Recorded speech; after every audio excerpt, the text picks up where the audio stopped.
Take the red pill, take the blue pill, take the red pill, take the blue pill. Take the red pill, take the blue pill, take the red pill, take the blue pill. Take the red pill, take the blue pill, take the red pill, take the blue pill. You take the red pill, and I show you how deep the rabbit hole goes.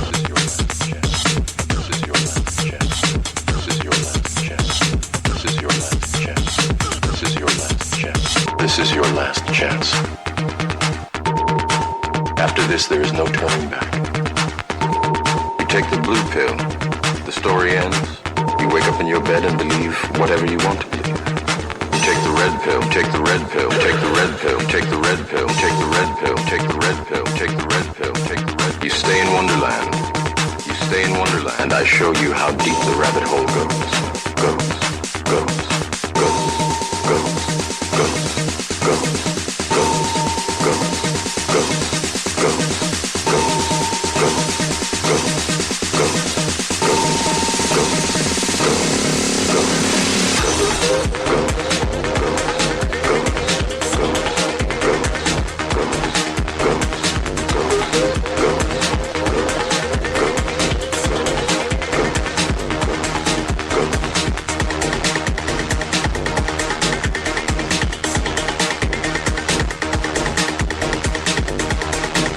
Now, from sunny South Florida, it's the Red Pill Reality Show with your host, Riscala.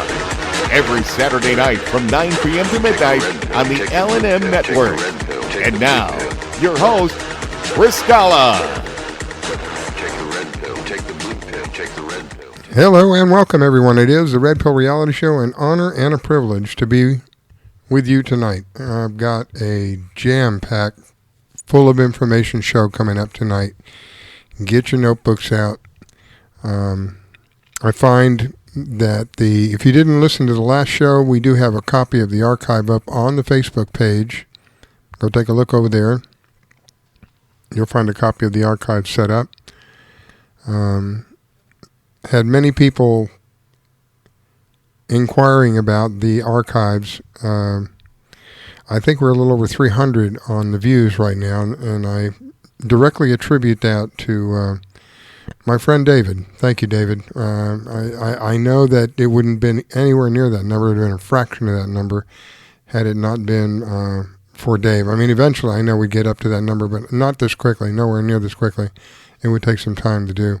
And I believe the reason is, there's a couple of reasons. First, David made people aware of it. Second is, it's jam-packed full of information. Information that we can readily use. Information that brings awareness to what is happening to our country today. Information that can literally help us change our lives for the better. Anybody can help us change our lives. God knows Obama helped us do that, didn't he? I have never seen such destruction and hatred for a country disguised as a wonderful president. It is truly, truly a breath of fresh air to know that one of the oligarchs, one of the picks, if you will, didn't make it. Hillary didn't make it. And in her place, I believe the man that's in her place is doing as good a job as can be done under the circumstances. There are some areas I don't agree with him with, but generally speaking, I think he's doing, I'll tell you what, honestly, I think he's doing a better job than anybody has ever done in certain areas. Clearly in the economic area, he has made us absolutely stronger.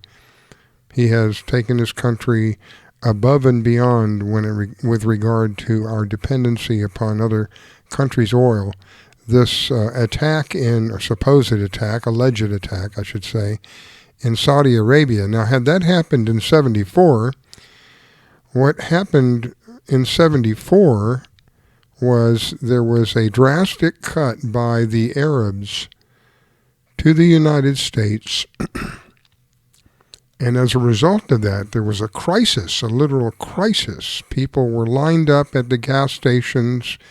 Gas went absolutely berserk in price.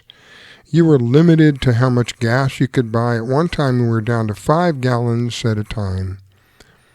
Now, many people may not remember that because they're not old enough to remember that. I remember it vividly. I was very fortunate at the time because for some of that time, a lot of that time, I was still in the Air Force and we didn't have that problem.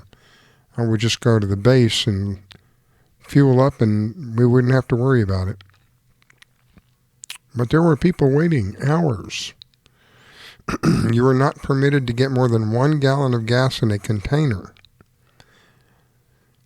Had what happened in Saudi Arabia just recently affected us the way prior to President Trump coming in, if it wasn't for what President Trump did, we would be looking, I have no doubt in my mind, at over $4 a gallon for gasoline right now. And the average price around the United States, I believe, is about 2 1/3, around $2.30 to 40 cents per gallon. So there are some areas that he has definitely done some things to help this country without question. The unemployment rate amongst all the minorities, the unemployment rate in general, the number of businesses that have come in. He's done a lot of good things for this country. What I don't agree with is some of his tactics with regard to specifically our Second Amendment. This red flag law is unconstitutional. And maybe he doesn't realize that. I believe a man of the intelligence that he has, or maybe he just doesn't see it the way I see it. But I see words that were placed specifically and used very, very focused on what the meaning was to be. And that is infringement in arms. And we're going to be talking about that tonight because, again, my friend David, he kind of reminds me, there was a guy on TV, in the movies many years ago, he was played by Clint Eastwood. The character was called Harry Callihan. I'm sorry. I'm trying to read and talk and it's not working. His name was Harry Callihan, and let me tell you, he was a train wreck when it came to dealing with the criminals. I mean, of course, this was the movies and it was all made up, but the character himself was really very dominant when it came to going after criminals. Well, I find my friend David, is kind of like that, but not with criminals, with information and getting and disseminating that information to people. And I do love that about him because that's what we need. We need more people who are dedicated to get information out. We're going to be talking about a couple of things tonight. One thing that he brought up to my attention was a regulated militia. They said words again in the Constitution. So what would regulated mean? We're going to discuss this tonight. But these are some of the things that have come up in topic that I really, it got me thinking. What is regulated? Driver's licenses are regulated, correct? Voters' IDs are regulated. There are a number of things that are regulated within our lives. And I believe that he brought up a very important part of what it says in the Constitution, a well-regulated, a key word. And, and I go back and as I've gotten older, I realize that the people who decided to put all of this together, they were very careful in the wording that they used because they realized that this was to be something that was completely different and never tried in this manner before. And that if it were not set up properly and maintained and taken care of, that it would quickly self-eradicate. And when I tell you I believe we are close to that right now, had it not been for the upheaval that President Trump made, I believe we would be in World War III right now. I truly believe. Some people think I'm crazy, but I'm telling you, with all of the information that I have, That was the plan. Along, of course, with bringing us down as a people, as a country, so that we could be absorbed into the global economy, into the global society. We're all going to be one, and there's not going to be any more wars. When the people decide that there will be no more wars is when there will be no more wars. It's that simple. Because no matter how hard someone stands against these wars, we have people who have been conditioned, if you will, to obey orders, and in obeying those orders, they literally harm other people. Well, when those people finally make a decision that we're not going to do this anymore, this isn't right, there'll be no more war. When the planet finally gets to the point where love is greater than power, is when there will be no more wars. This last week, more and more of this insanity that we call a government. Mind you that we're paying these people very nicely, I might say, to do their job. And they haven't done one speck of that. They want to deceive the public and deceive the American citizens by telling them that we have a crooked president, and they're going after that crooked president.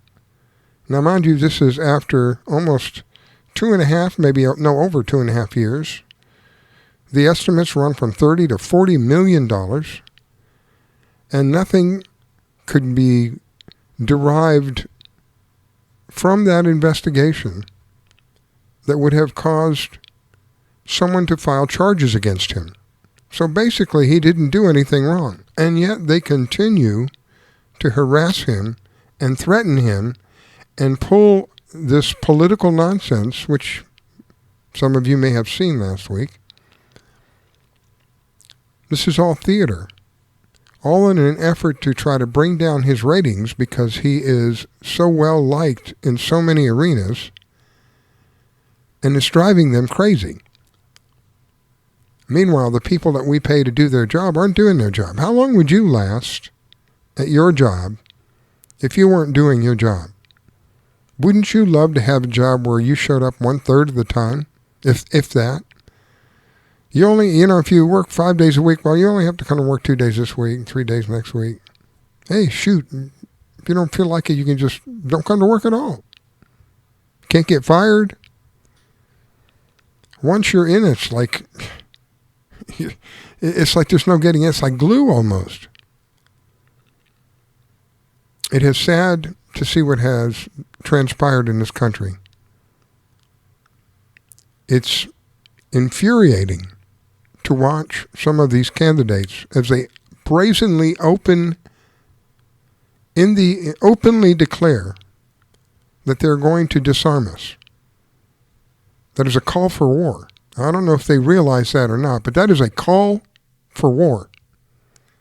And there are a lot of people who don't take that lightly. When you are openly, brazenly calling for hell, yes, we're going to take your arms. His specific example was the AR-15. He knows little to none. He thinks that an AR-15 is an assault rifle. The truth of the matter, the technical part of the matter is an AR-15, and most of the time is a modified .22 rifle, semi-automatic, that just has a nice look to it.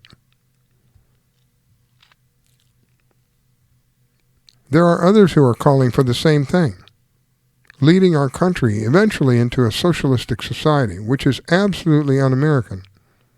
As un-American, it's like oil and water un-American. They just don't mix.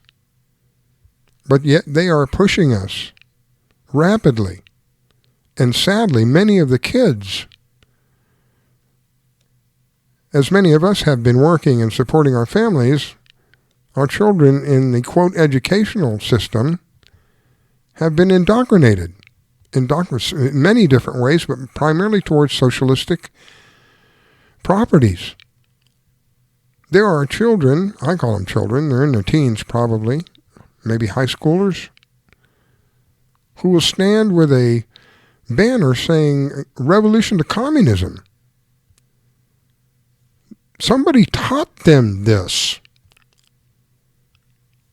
And it certainly wasn't moms and dads, I don't believe. Not while they're working diligently to provide for their children, as their children's minds are being poisoned by this indoctrinational system. That's another thing this president has done. He's slowly taking apart the educational system, taking it out of the federal hands. And people are up in arms, oh my God. He's doing you a favor. He's stopping the poison at the root. It's time to let it go back to where it belongs, to the states. The state gives up all this money to the federal government in hopes that it meets the requirements of the federal government to get some of that money back. Well, what if we didn't have to do all that? What if we could reduce the size of the federal government where the state itself utilizes the taxes that it has collected for the educational process back into the schools instead of forcing teachers to purchase out of their own pockets and having kids do all kinds of extracurricular activities to raise money just for the basics of school. We'll be talking more about that as time goes on tonight. How are we going to resolve what has happened to us? People have been conditioned to believe that the government is the ultimate authority. That's not exactly correct. The people are the ultimate authority. The government is supposed to reflect what the people desire. That was the purpose of this government. That was the way it was set up in the very beginning. But as always, we have people who who are just not happy with a situation. They want more. They want more, and more like people who want power. They want more power, and people with money who love money. They want more money. There's never enough money for them. Everything is about money. They can never get enough of it, more and more and more. Well, there are people, believe it or not, who have reached a level of financial power that they have more money than countries have. So it's not about money anymore for them. Now it's about ultimate power, like a giant chess game. You and I are the pawns. So it's our lives that are on the line with these people who stand back behind the curtains, don't want to be known. But they're the ones who pull the strings. They're the ones who say, well, the wars will begin. They're the ones who call the enemies and the friends. They are the ones who are responsible. And they believe that they are ultimately better than the rest of us. And somehow they have the right to do what they do. They're the ones who want to see us unarmed, because they realize their greatest nightmare is for the public to become aware of what's going on, to unite together, and to put a stop to them. Their greatest fear is for us to be united. This is why they're constantly pushing the fear on us, the chaos. Their modus operandi, the way that they work, is order out of chaos. And that is what I see happening today in our country. Absolute chaos. People calling for the murder of innocent children, even after they are born. Have you ever seen a child right after it's born? It is fully developed human being. And they are celebrating They are celebrating their ability to be able to do this. This is health care. Now, if you cannot see the deception, this had nothing to do with health care. Absolutely nothing to do with health care. It's got a lot to do with money. And then there's a spiritual aspect to all of this, and it's got a lot to do with that.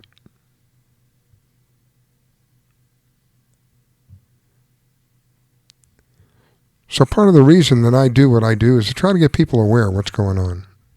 You know, I used to literally carry DVDs with me about all kinds of DVDs, about cancer, about 9/11, about just all kinds of things. And I would strike up conversations with people, and if, you know, they would give me a verbal commitment that they would watch it. If I gave it to them, I'd give them one. But doing it one-on-one is, you know, how many people can you reach? And I was given the opportunity to join the L&M radio network, and that gave me a platform to reach hundreds of people. I couldn't do that before. And I'm ever so grateful for the opportunity to be able to do that. And I'm grateful for those of you out there who have supported this network. I mean, I can't believe I've been with this network now for going on 5 years. It has been up and down, up and down, up and down. But one thing it has been through all of that is here. And we couldn't do that without people like you. And it was sad news that I heard one of our affiliates couldn't get enough donations. It was sad to hear that. That here are people who are trying to bring about awareness, spread truth, and make sure as many people have access to it as possible. Yet we can't get the support. Back up a minute. They couldn't get the support of their listeners on their end. I'm ever so grateful for each of you out there who donate, who subscribe. Those of you who are in the chat room, thank you for the moderators in the chat room. I appreciate it. There are volunteers there. You can join in the chat room. I'm getting ready to take a break. When I come back, I'll have David and let's see, I'll have David and John with me, and we're going to get into some heavy stuff. This is going to be very interesting. That's the least I can tell you at this point. So give me a second here. Let me cue this up. I want to. This is one of the clips that I play because I truly believe that what's happening is through a system. It's by design, and we cannot give any more. Actually, we've given too much already in this area. So this is how I feel, and you're welcome to give me feedback. Well, no, that's not how I feel. Why didn't that work? And you know what? When I came on tonight, I know this is going to be a great show, because 10 minutes before I came on, I did a dry run, everything was fine. I went live and everything went berserk on me. Just like this little monster is doing to me right now. Here we go. There are facts we're not being told on TV. So I want to talk to you about gun control in America. Why did all of the big media focus their attention on the attacks in Orlando and completely ignore the fact that the following weekend 52 people were shot in Chicago, a city with some of the strictest gun control laws in the country? There seems to be an agenda for gun control while ignoring the gun violence in other cities and countries where the experiment of gun control is already underway and failing. I carry a gun because there are only two types of creatures on this planet, predators and prey. No one watches a cheetah chase down a gazelle and deny that the gazelle has the right to use its horns to protect itself. But there are people who would deny that same right of self-defense to other human beings. Such people seem to think that the way to stop the cheetah is to cut the horns off the gazelle. That somehow, if you make it easier for the predator will simply go away. It doesn't work that way. If you make it easier for the predator, you get more predators. I carry a gun because when predators know they're less likely to have an advantage, they're less likely to be a predator. The FBI found that when states allow concealed carry, murder rates are immediately reduced. And cities in America that pass a law requiring households to have a firearm see the number of home invasions drop dramatically. I carry a gun because the ratio a gun is used in a homicide is significantly less than when it's used in self-defense. Firearms are used up to 300 times more often to save innocent lives than to commit a murder, and guns prevent up to 2.5 million crimes in the U.S. every year, often without a single shot ever being fired. I carry a gun not because it's a weapon, but because it's a shield. 200,000 women every year use a gun to defend themselves against sexual abuse. I carry a gun because almost every mass shooting in the last 50 years took place in a gun-free zone. Law-abiding citizens are forced to give up their right to protect themselves, while every criminal breaks the law, including gun-free signs, when they decide to murder. I carry a gun because a gun-free zone makes it easier for predators to target their prey. Stricter gun laws make the problem worse, and making guns illegal wouldn't remove murder from our cities any more than making heroin illegal stop addicts from doing drugs. I carry a gun because the facts are nations with strict gun control laws have significantly higher murder rates than those that don't. I carry a gun because I know in the U.S. scissors and knives kill almost 5 times more people every year than rifles do, including the AR-15 and other so-called assault rifles. Calling to ban a tool will not resolve the problem. I carry a gun because criminals break the law with or without them. The 9/11 terrorists used box cutters in airplanes. Timothy McVeigh used bags of assault fertilizer. I understand that some people want to blame things like semi-automatic rifles, 30-round magazines, hate crimes, terror threats, gun control, historic flags, national security, religion, or illegal immigration. I understand we want to blame something, anything that we can control. But don't blame me because I carry a concealed gun to protect my family. I understand we need to start addressing what we really want to ban: violence, murder, and insanity. I carry a gun because I know who's pushing to ban them. Our right to bear arms is not there simply to protect us against lowly criminals. I know the politicians know this, which is why they call for gun control instead of crime control. I carry a gun because I've seen gamblers who want more winnings, alcoholics who want more alcohol, and people with power want more power. I understand what the Founding Fathers knew, that the right to bear arms is there to protect the American people from those drunk with power, and I understand every country was free before it wasn't. I carry a gun because having the right to bear arms gives the citizens of this great nation a fighting chance against the predators of greed and power, whether in our home, our capital, or our neighboring lands. Evil exists only because too many good people stand by and do nothing. I know seeing America's right to free speech was a chilling wake-up call when it became locked away in a zone. That's why so many steadfast Americans and great organizations stand up for the people to keep the balance of power from tipping over. I carry a gun because it removes the unfair advantage between predators and prey. I don't carry because I'm looking for a fight. I carry a gun because I'm looking to be left alone. People can only persuade you to do something by one of two ways: reason or force. Having a gun with me removes their option to make me do something by force. It helps keep predators civilized. That's why the right to bear arms is important.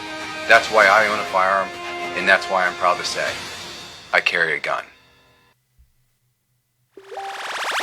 You're listening to the Red Pill Reality Show on the LNM Network. Don't go away. We'll be right back.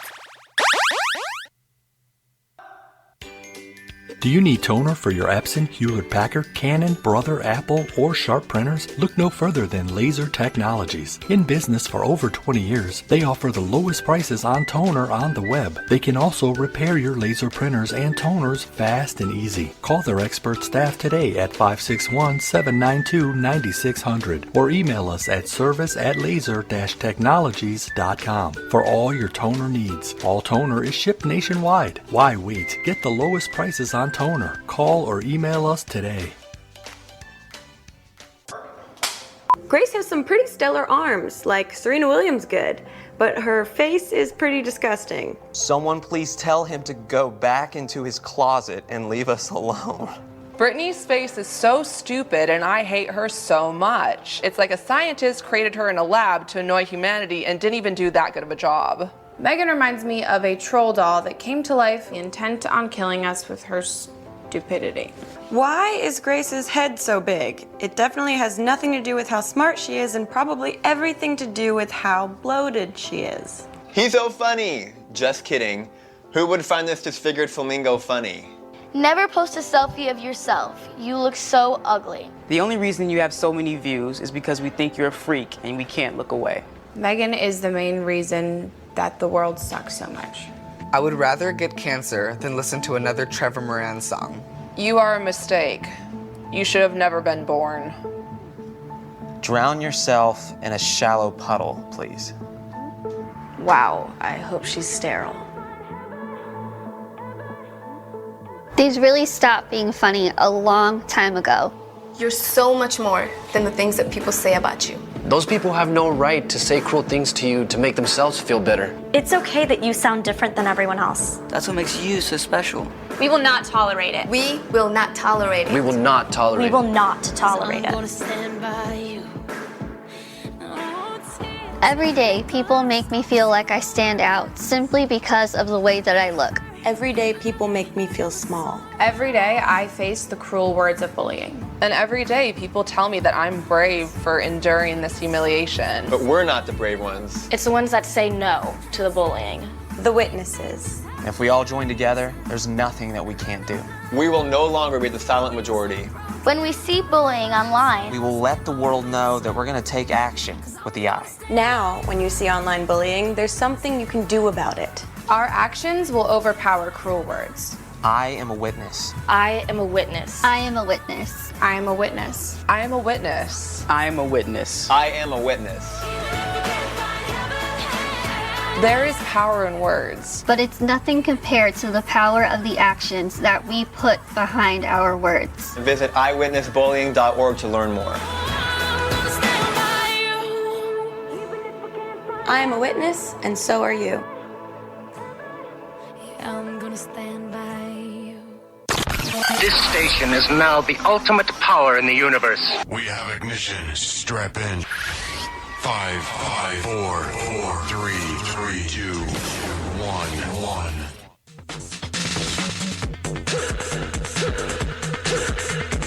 Take the red pill, take the blue pill, take the red pill, take the blue pill. Take the red pill, take the blue pill, take the red pill, take the blue pill. Take the red pill, take the blue pill, take the red pill, take the blue pill. You take the red pill, and I show you how deep the rabbit hole goes.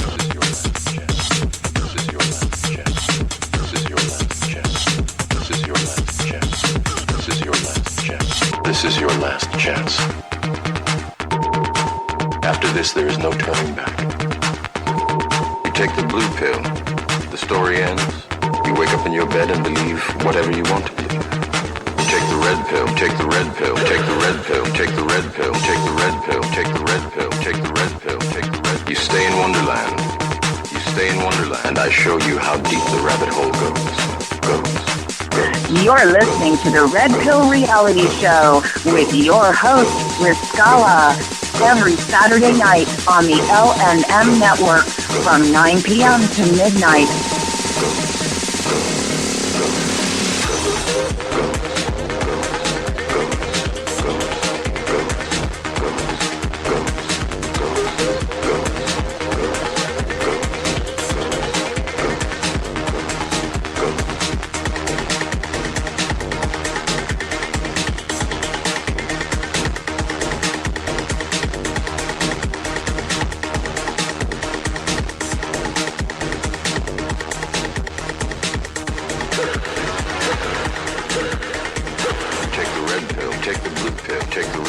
And now your host, Riscala.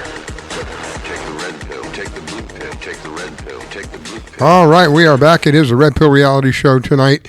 I have John and I have David. And if you haven't heard John's explanation on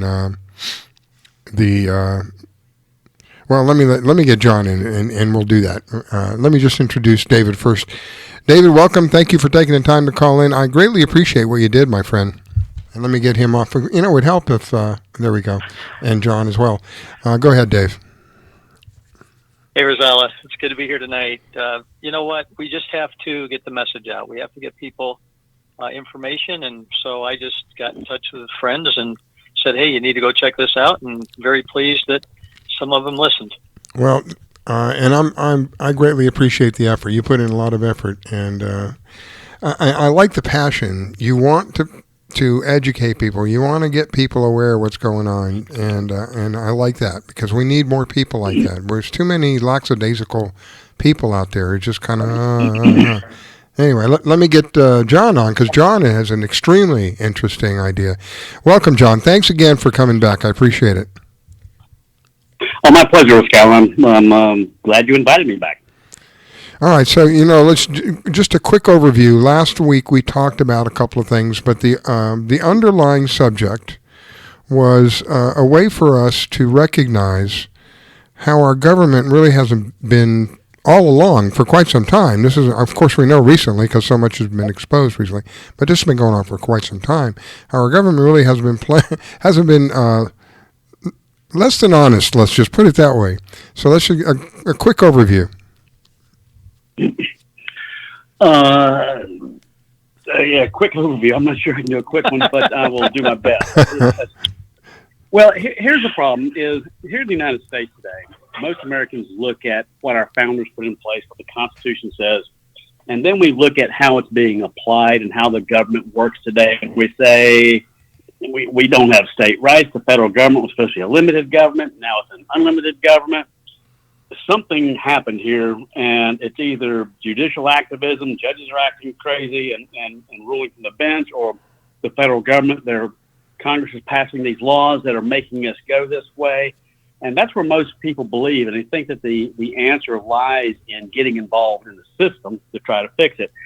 What I'd like to point out to people is you got to decide one thing. Is the government broken, or has it been overthrown? Because if it's broken, you can fix it. If it's been overthrown, it's a very different remedy. And one of the periods of our history that is propagandized and we learn so little about in actual truth is the American Civil War period.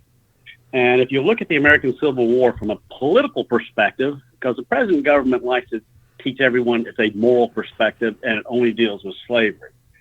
And if they can hide the truth in that concept, then they can do a lot of things. And what they have done is the American Civil War was a political war to overthrow the Constitution. And that's why they don't teach it very well. Just think about Abraham Lincoln's original declaration of war, for lack of a better term, on the southern states that seceded. Southern states said, hey, we just want to leave the Union. And the executive department of the national government says, no, you can't. We will kill you. We will destroy you. We will fight you until you stay with us, and at that point, we will call you a free people again. Well, that violates virtually every single principle this nation was founded on. The people have a right to alter their government and change. Well, Lincoln waged an unjust and criminal war, but then it even got worse. As the war was over in 1865, and Lincoln waged the war on the principle that the southern states had ordinances of secession were null and void. They never left the Union. They were merely in rebellion and lawful authority. And so in 1865, the southern states were considered back in the Union to the point that they amended the 13th Amendment, which abolished slavery. So they're in the Union. Well, 1866, Congress proposes an amendment that's going to nationalize citizenship and make every person in the United States subject to Congress rather than their own state. That's called the 14th Amendment, United States Citizenship. The southern states didn't go for it. So what Congress did was annul 10 southern states, put a condition on them that anyone that participated in the war was not allowed to vote. It was not their state. Only people loyal to this scheme to nationalize citizenship would be allowed to vote. They were required to get a new constitution, and as a prerequisite for this new state coming into the Union, because what the Reconstruction Act did was annul the original states. So now they're territories, reduce them to territories. This is in 1867, 2 years after the war is over, and a year after peace is declared. Well, 10 states are reduced to territories for the sole purpose of amending the Constitution, ratifying the 14th Amendment, which is going to nationalize citizenship. And again, let me just go back to the Reconstruction Act. Anybody can look at this. I mean, go pull the Reconstruction Acts up. It's actually written in the document. There's no question what they did. But they created new states, and it says these new states, Congress is going to let them into the Union, but before they can seat senators and representatives, they are required to pass the 14th Amendment. The 14th Amendment is the one that's going to nationalize citizenship. And if we look at a lot of the, and when you nationalize citizenship, basically you put all power in the hands of Congress. And to show you this, we merely need to look at U.S. Supreme Court cases. You know, we look at the U.S. Supreme Court case of Murray versus Collette. That's Madeleine Murray O'Hare, the one that took prayer out of school back in 1963, right around there. It was based on a violation of the 14th Amendment. And it was based upon the principle that, well, originally America was a Christian nation as a body, but once the 14th Amendment was passed, then now it operated off this doctrine of equality, where everyone's equal. So it made the Christian equal to the Jew, equal to the Muslim, equal to the atheist. And it said, well, under this 14th Amendment doctrine of equality, and equality sounds really good until you actually apply it. It says that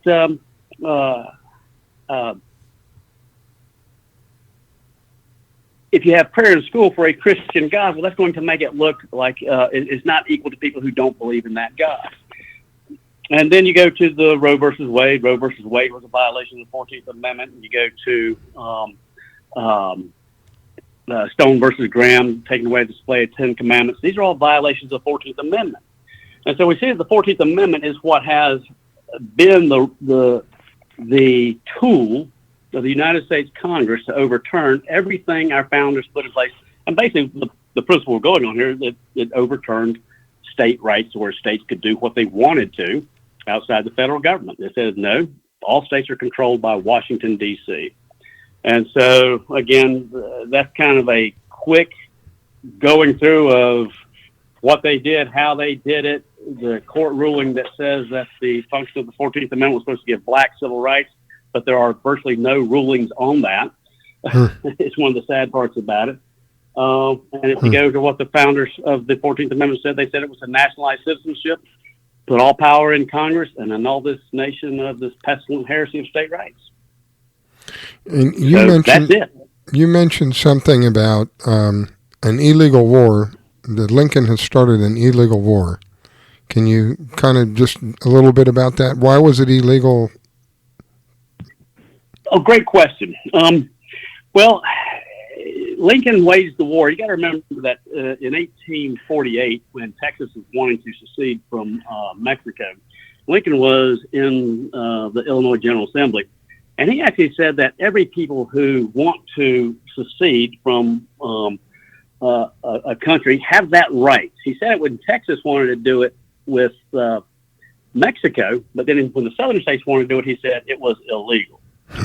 But also, you have to look at what secession is. Secession merely is the formal leaving of an association. Okay?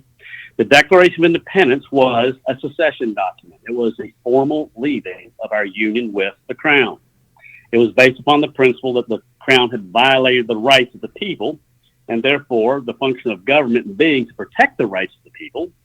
Since the Crown was violating the rights, then the people had a right to alter their form of government and to not have allegiance to the Crown anymore. Gee, that sounds familiar. The Declaration of Independence was a secession document. Now, we had to fight a war for that one. But then another instance of secession in our history is being recognized as valid. It's when we went from the Articles of Confederation to the Constitution. A lot of people think we just switched from one to the other. But if you look at Article 7 of the Constitution, you'll see that it was actually a secession document. And the Constitution is a secession document because we were organized under the Articles of Confederation, all 13 states, and it wasn't working well, and they wanted to change it. Well, in order to change it, according to the Articles of Confederation, you were required to have a unanimous consent to change the document. Well, Rhode Island didn't even show up, so they couldn't adopt or change anything. And so they said, we need to change this, and we have a right to change whenever a form of government doesn't fit what we need it to do to guarantee and protect the rights of the people. We need to have the ability to change it. So they went into the Constitutional Convention, and they drafted this Constitution. And there's some controversy over that, but we'll leave that for another time. So the Constitution was drafted and proposed to the states. And if you look at Article 7, it says, once 9 states ratify this, it becomes binding on those 9. So it doesn't become binding on the entire 13. It was voluntary. We are leaving one form of government. We're seceding from the Articles of Confederation if we want this document called the Constitution of the United States. And what a lot of people don't recognize is when the United States was inaugurated as a new form of government under the Constitution, and George Washington was inaugurated, there were only 11 states in the United States then, because 2 states had not ratified it. Again, showing this concept of, changing from one form of government is voluntary. It wasn't once 9 adopt the Constitution, then those 9 get to wage war on the other 4 that don't until they come in. It's all voluntary. All government of right comes from the consent of the governed. And the governed in 1861 were saying, we don't want to be in this union anymore. And it was only just a couple states were doing it. North Carolina, Virginia, Arkansas did not secede. Maryland, Delaware, Kentucky, Missouri were all slave states. They did not want to secede. But when Abraham Lincoln sent 4 warships, the Harriet Lane, the Baltic, the Powhatan, and the Pawnee, to Fort Sumter with the intention of reinforcing it. And actually, a lot of people say that the war was started when the South fired on Fort Sumter, when in fact I believe it was the Harriet Lane, either Harriet Lane or the Baltic, fired upon the Nashville a day before Fort Sumter. And Nashville was a civilian ship that didn't have a flag flying. And so the United States Navy went down to Charleston with the full intention of preparing an invasion for the South. And the southern states resisted that. And they said, well, that gives us cause for war. But again, the issue of secession is that the Declaration was a secession document. The Articles of Confederation going to the Constitution was an example of secession, people changing their form of government. In 1860, when South Carolina left the Union, they said, we are seceding, we are formally leaving, we're leaving peacefully, we just want to be left alone. And what you see is Abraham Lincoln said, we're not going to leave you alone. We're going to wage war with you. You're in rebellion to lawful authority. And they were acting more like a Soviet state. Wow. So I don't know how many people are old enough to remember when Czechoslovakia wanted to get out in 1968. Yeah. And they had tanks in the street. And then you have a union like the European Union. And we see Great Britain exiting the European Union. And you don't see all the other member states saying, hey, we got to wage war on Great Britain. Now, they have a right to change their form of government. That's what the Western culture is all about. We have a right to government of consent. And the people of South Carolina were not consenting. And they had a right to leave. It was a right recognized everywhere. I mean, again, the overthrow, Lincoln was the overthrow of these fundamental principles this nation was founded upon. So it wasn't really about slavery at all then? Well, slavery was an issue of the time. You can't take that away. But if you go to the original object of the war, which passed Congress, they actually said the war was to preserve the institution of slavery. That's in the official act of Congress, or the official resolution on the object of the war, which passed Congress in July of 1861. They said it was to preserve slavery. Oh. And most people don't realize that. And the reason for that is 30% of the slave states fought for the North. Oh. If I might interject. Again, slavery was an institution of was an issue of the time that you can't take it out of the mix as being an issue. But it's like a divorce. In any divorce between a husband and a wife, there's many, many issues. Go ahead, Dave. Slavery was an issue. There's no doubt about it. But it was not the cause or the object of the war. Go ahead, Dave. Yeah, John has just given a pretty good summary of the things that we talked about last week and added a few things to it. And so that's part of the summary of last week. But there's another component I think we need to keep in mind, because there's people on this call tonight that weren't on the call last week. They might not have even heard it, or even for the sake of the continuity of what we're talking about. I'd like just to throw in a few thoughts, and hopefully we'll make some sense here. Last week I talked about a few things, just general concepts. One of them that I don't think I mentioned, or maybe I did, is the definition of insanity, which is doing the same thing, the street definition. People say that Einstein said it. Whenever we come up with somebody that, or some saying that we want to say is pretty profound, we attribute it. It's funny, we either attribute it to Einstein, Winston Churchill, or Abraham Lincoln, and say, too bad Lincoln gets so much credit. But the statement is, insanity is doing the same thing over and over again, expecting a different result. And we're seeing that so much in our society today, where, we're just doing the same thing and thinking there's going to be differences down the road, and putting our confidence in Washington and all these kinds of things. And then the other thing I mentioned was the quote by Jorge Santayana, that they who can't remember the past are condemned to repeat it, but that he left the word bad out because in the context of the paragraph where he spoke, he didn't need the word. They who cannot remember the bad past are condemned to repeat it. But that means, so what about when we remember the good past? And so I've coined a phrase that they who can remember the good past are blessed to repeat it, but they who cannot remember the good past get what's coming to them. And the point I'm making here is, John is pointing out some significant history that we had better learn from it. We'd better figure out what's the relevance of it. And that's another thought that we talked about last week. We've got to get to what's relevant. We got to start, figuring out the most important things we need to focus on and make those priorities in order that we can actually see what John and I talk about in our conversations, and that is a legitimate remedy, something that's actually going to result in a better society, not a worse situation, as we talked about. Also, this whole thing is going to be of no value if we don't fix the mess. In the beginning of the show, we talked about all the different things that we're concerned about. If we're in a mess, we're in a complete Absolutely. mess. If we don't fix the mess, we're in real trouble.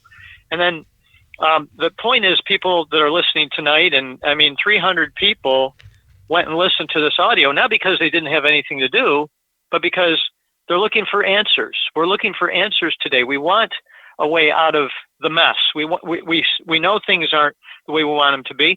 Economically, we're all screwed up. The healthcare issue that's been kind of jammed down our throats, and most people today pay more for healthcare than they did 3 or 4 years ago, and they said it was going to be a more affordable system. The increasing threat of a police state that people are seeing, all around us, it's obvious.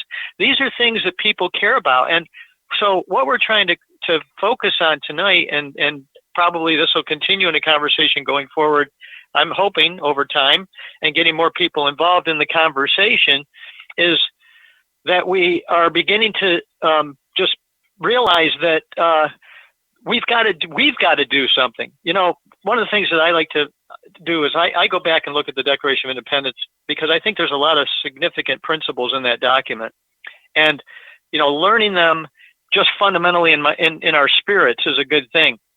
And the fact that we are seeing, if you go and you read that document and you didn't know it was written in 1776, you were thinking it was written last week.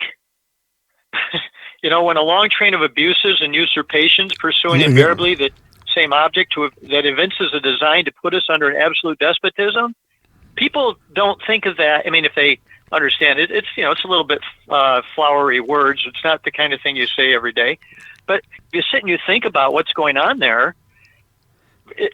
People are seeing it. That's what's going on right now. And the thing is, we're more prone to suffer while evils are sufferable than to alter the forms to which we're accustomed. In other words, we don't want to change anything. We're glad to be fat, dumb, and happy with what the system is until this long train of abuses and usurpations happens. And then we're going, what's going on? And so, I just wanted to kind of frame the reasons that we're in this conversation, and I think John will agree with me. But I also want to say one other thing, okay? I'd like to encourage everybody listening to do something during the next break. And that is, get on your social media and put out a post saying, hey, there's a really good radio show going on right now, and you might want to tune it in, or call somebody that you know personally that you think might be interested in what we're talking about. And, consider it like a civic duty. Call them, during the break and just say, hey, you might want to listen in on this. Post it on, your Facebook or your Pinterest page or wherever. I don't use Pinterest, so I don't know how that all works, but post the phone number in the website, the listen-in phone number in the website. If you need it, if you go to my Facebook page, I've got them there, and I think it's even on the website for Late Night in the Midlands as well. Correct. And then what you want to do while you're sitting and listening tonight is make a decision whether you think that what's being talked about tonight is legitimate. And, maybe you don't totally buy into it, but maybe it's making some sense and you want to go do some more studies. So go to John's website, americasremedy.com, and just watch some videos. And I mean, there's really good information. I'm going through them, and heck, there's a whole bunch of really interesting and thoughtful and insightful information. And then there's one other thing that I think that we should do, and that is we need to pray to God for help. We need to be saying, Father, how are we going to get out of this mess? If we, even people that remember the history of the founding of our country, the very first thing that, and this could be fiction, we don't know for sure, but apparently Benjamin Franklin said that if a bird does not fall to the ground without the Father knowing it, why would we not ask Almighty God to, protect our country as one of the first things that we do in this chamber? And so, if we do not realize that this problem is bigger than the sum total of all of us, and if we don't have a source outside of ourselves to help us, we're dead. We're gone. I mean, we're out of time. And so there's a lot of things here that, I just wanted to kind of throw out there as we get started in the conversation for the next couple of hours. And then one other thing, and that is those of you listening tonight, what's $5? If you think that any of this information was worth it, make a $5 donation to keep this radio show going. I just think that it's important for that to be also said. Thank you, Dave. Those are my thoughts. Let's make this a proactive show tonight, not just a sitting back in your chair and listening, but let's get, the people that are in the audience are just as much a part of this show as John and I and you are, Rosala. That's the way I'm feeling agree. about it. So that's my thoughts. All right. Well, you know what? We'll get my microphone working. We'll take a quick break. It'll be a quick one. And when we come back, we'll take your calls if you want to call in. You have questions. Or actually, before we do that, we've got a little bit. I wanted John to kind of go into a little more of the idea of how we're going to resolve some of these problems. If we can do that for about maybe 15 minutes or so, and then we'll go ahead and take a break, and then we'll take people calling in. Yeah, I think the first step to figuring out how to resolve something is you have to know what the actual problem is. And what most people don't understand is in the American Civil War, if you go to the Reconstruction Acts did not build bridges. It did not rebuild all the buildings that Sherman burned. It didn't replace any ship that was sunk. In fact, what the Reconstruction Acts was reconstruct the relationship of the states to the national government in the Constitution. Okay, instead of the states being and state citizens looking to the Constitution for their protection, the federal government, with the Reconstruction Act, actually annulled them and nationalized citizenship. And I'm going to give you a quote here from Federalist Paper number 39, and this is James Madison. And the Federalist Papers were these papers talking about whether this new Constitution that's being proposed is going to be a national government, or if it's going to create a national government or a federal government. A federal government is a federation. A national government is a government of one. Those terms have kind of been jumbled up in our own vernacular nowadays where they're almost interchangeable. But in the 1700s, at the beginning of this nation, they were really two opposed concepts, and they still are two very opposed concepts. John, before you go on, John, describe that again. The difference between a nationalist and a federal, because they're both used so commonly today that my first thought was they're almost the same, and you're saying they're completely different. They are completely different. Yeah, okay. And that's a mix-up that we have, and I had that mix-up too. So this is nothing new, and so it's a great question. Yeah, a federal government is a federation or a confederation. It's a union of several. It's kind of like what you look at the European Union. The European Union is a union of sovereign states, but they're going to act as one body to the world as far as trade. They're going to have one money. They got the euro. what the European Union is doing is pretty much what the United States was at its foundation. It was a union of the sovereign states. If the European Union becomes a nation of one people, then Great Britain doesn't have a right to leave, because that'd be like a county trying to leave a state. You know, Okay. You can't do that. So again, a nation is one, a federation is several, united together. So here's what Madison is talking about are we creating a national government or are we creating a federal government? Listen to these words. He says the idea of a national government involves in it not only an authority over the individual citizens, but an indefinite supremacy over all persons and things. Among a people consolidated into one nation, this supremacy is completely vested in the national legislature. And then he goes on and he says, in this relation then, the proposed constitution cannot be deemed a national one, since its jurisdiction extends to certain enumerated objects only. So what he's saying here is we're not creating a national government as far as the people are concerned. We are creating a national government. We're creating this blend, kind of like what the European Union did. They use our model. We're creating this blend where we're going to act as a national body, this federation of several sovereigns, as a national body in waging war. We're going to wage war if we need to as a body. We're going to treaty. Like if we're going to have a trade treaty with France, we're going to do it as a body, not, South Carolina treaties with France and then New York has a different treaty, an agreement for trade. We're going to treaty and have trade agreements on a national level. We're going to have a national currency. But then you go to the 9th and 10th Amendments and it says, and anything not listed in this Constitution is reserved to the states.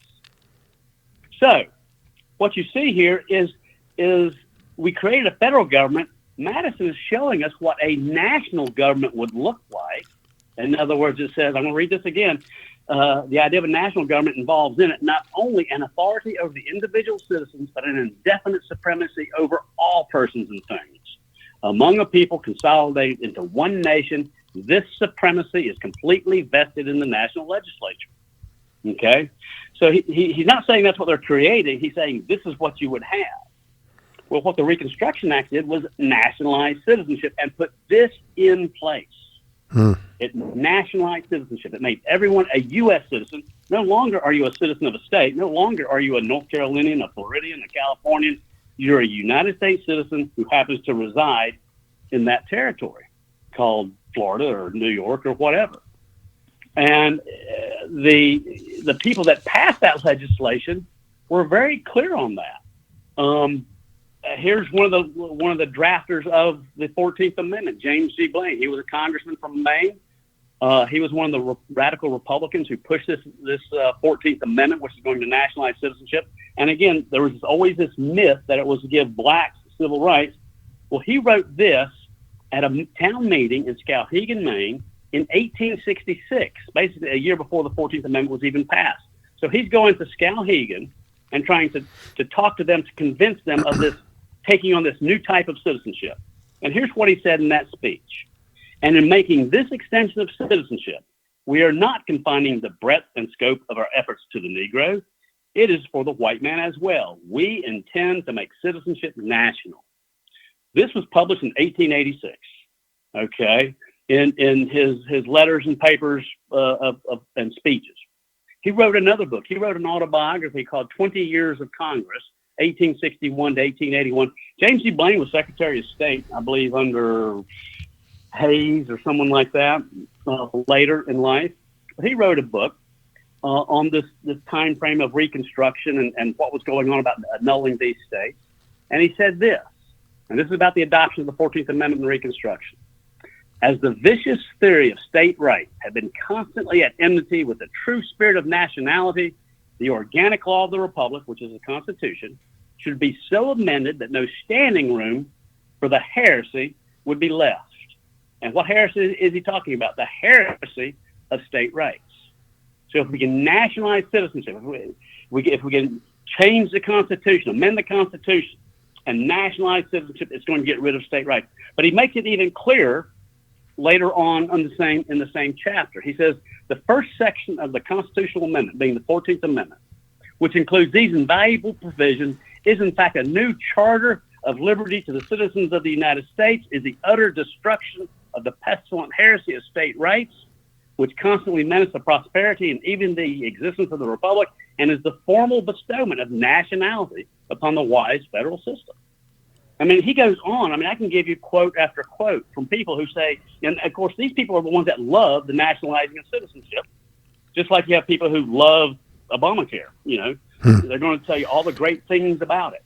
You know, so this is a guy that helped draft this legislation. This is a guy who ratified it, and he's promoting this nationalization of citizenship as a good thing, just like today someone would promote Obamacare or take your pick of any kind of terrible legislation, and they're trying to promote it as being very, very good. And they held no, they didn't hold anything back. But I'm going to give you this last quote from Blaine, again, in the same chapter of his book, 20 Years of Congress, published in 1881. Some of these new states, these new constitutions created by Reconstruction. He said, all were ordained in the spirit of liberty, all prohibited the existence of any form of slavery, and all heartily recognized the supreme sovereignty of the national government as having been indisputably established by the overthrow of the rebellion, which was undertaken to confirm the adverse theory of state rights. So he goes there. Supreme sovereignty.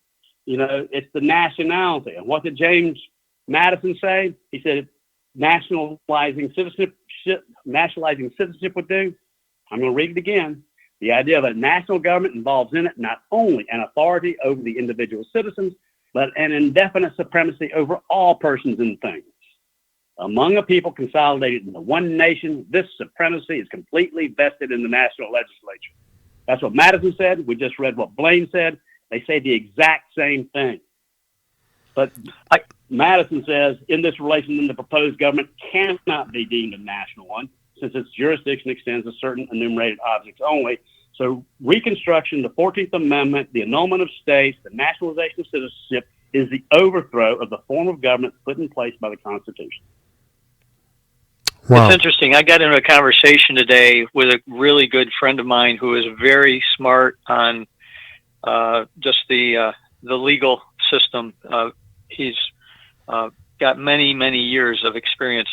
And I was sharing with him about what we're doing in the show, and he was adamant. He said that the period of the Civil War and the Reconstruction Act's purpose was to create a national government, and that they believed in that day that they were forming the perfect union, essentially. In other words, that as it says at the beginning, at the end of the preamble, that in order to form, or at the beginning of the preamble, in order to form a more perfect union, that these people literally believed that this was the epitome of the completion of that process, in which the union, you couldn't secede from the union. It was just the country was now at the place that it was finally consummated. That's the mentality that's being articulated here, that John's helping us to understand. This is where that's the end game that was put in play by the Reconstruction Act and the 14th Amendment. John, is that accurate? Yeah. I mean, think about the phraseology you just said. The 14th Amendment, which nationalized citizenship and is the destruction of the union concept, the federation. He's saying it's to make a more perfect union. Well, how do you make a more perfect union when you have to destroy the union to make it perfect? It's an absurdity in it's mental gymnastics. It's legal mental gymnastics to try to get there. It's just like waging a war on a free people who don't consent to your government, and you say once you conquer them, they're free, which is what Lincoln did. They did. I mean, how do you go to war with people who and your basic principle is all government of right comes from consent, people who clearly don't consent, and you say, we will destroy you till you consent. It's an absurdity in law. Wow. Yeah, we're gonna force you to be free by putting a bayonet to your face. Yeah, I mean, let's look at all the free people in China. Yeah. Yeah. Wow. True. All right, let me take a break. They all consent, right? I'm gonna take a break, and when we come back, we'll take calls. The call-in number is 440-5174, 561-440-5174. Please remain muted, and you'll know when you get unmuted. The little lady will tell you you've been unmuted or something like that, but you'll know when you get unmuted. And in the meantime, don't go away. I have David Callihan, and I have John Ainsworth, and we have a boatload of information for you guys tonight. And this is really one of my passions, is to be able to do this for people. And I think I can honestly speak for the both of them. It's not about us. It's about all of us together. It's not about any one of us individually. It's about us. We're talking about unions tonight. It's about us as a union. It's about us being united. It's about us getting our country back the way it's intended to be, because really, you'd have to be sleeping under a rock not to see what's going on today. It's very disturbing that it's being permitted as far as it's even gone, and it continues to get worse. And the only way I see that we're ever going to be able to do anything about it is you and me. And even the president himself said, I can't do this. It's not me doing it. It's going to be us doing it. So even coming from the president, he says it's the people are the ones who are going to have the final say-so. So unless we stand up, unless we make a decision to do the right thing, it's just going to be more of the same. And more of the same really has been misery, to be honest with you. More tolerable since this president has come in, but still misery. Even, like I said, there's areas I don't particularly agree with this man, but he's done an outstanding job. I don't want people to get the wrong idea. Anyway, we'll be right back. Yep. Just a reminder to everybody to go call somebody or put a note out during the break and get others on the show. Yep, we'll be right back. Special moments. A cruise! Surprise! Unexpected moments. I got this. And even awkward moments. Okay, Dad, thank you. But every moment you spend with your kids, even the smallest moments, can make the biggest impact on your child's life. So take a moment to be a dad today. There's a lot of fear in coming back to school. I wasn't sure if I could do it. I'm a 40-year-old man that walked in there to get his high school diploma. It was very hard for me, but the teachers, the counselors, they help you. One of the teachers was Miss Araceli. Miss Araceli, she gave me direction. Every single time I had a question, she'll put down whatever she's doing and she'll come over and she'll sit there with you until you get it. Thank you, Miss Araceli. I know you make a difference in people's lives because of the person and teacher you are. I wanted to be here because I wanted to thank you for helping me get a beautiful gift. 50% of getting your high school diploma is walking through those doors. The other 50% is doing the work. Getting your high school diploma, it is a life-changing experience. It really is.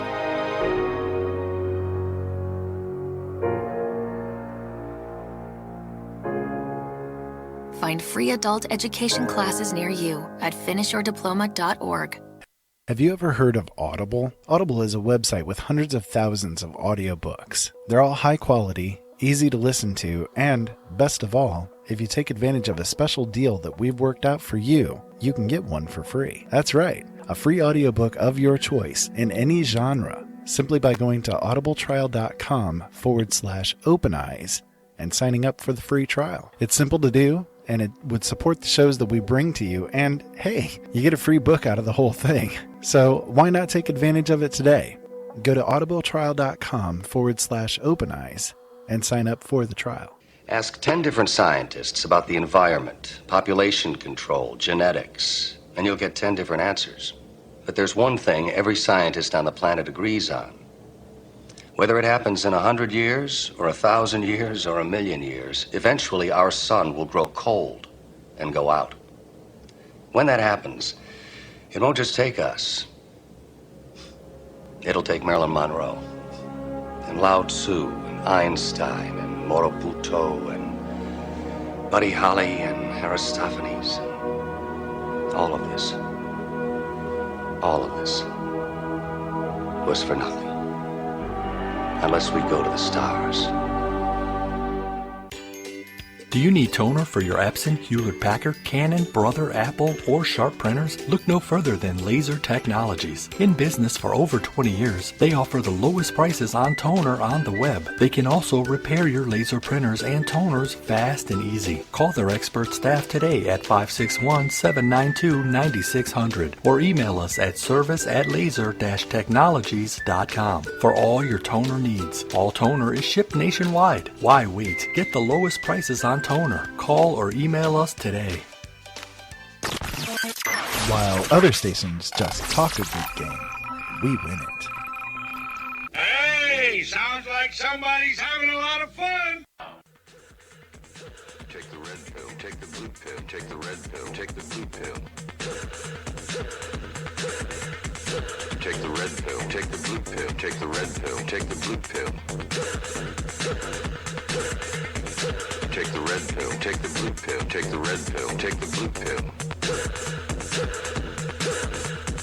You take the red pill, and I show you how deep the rabbit hole goes.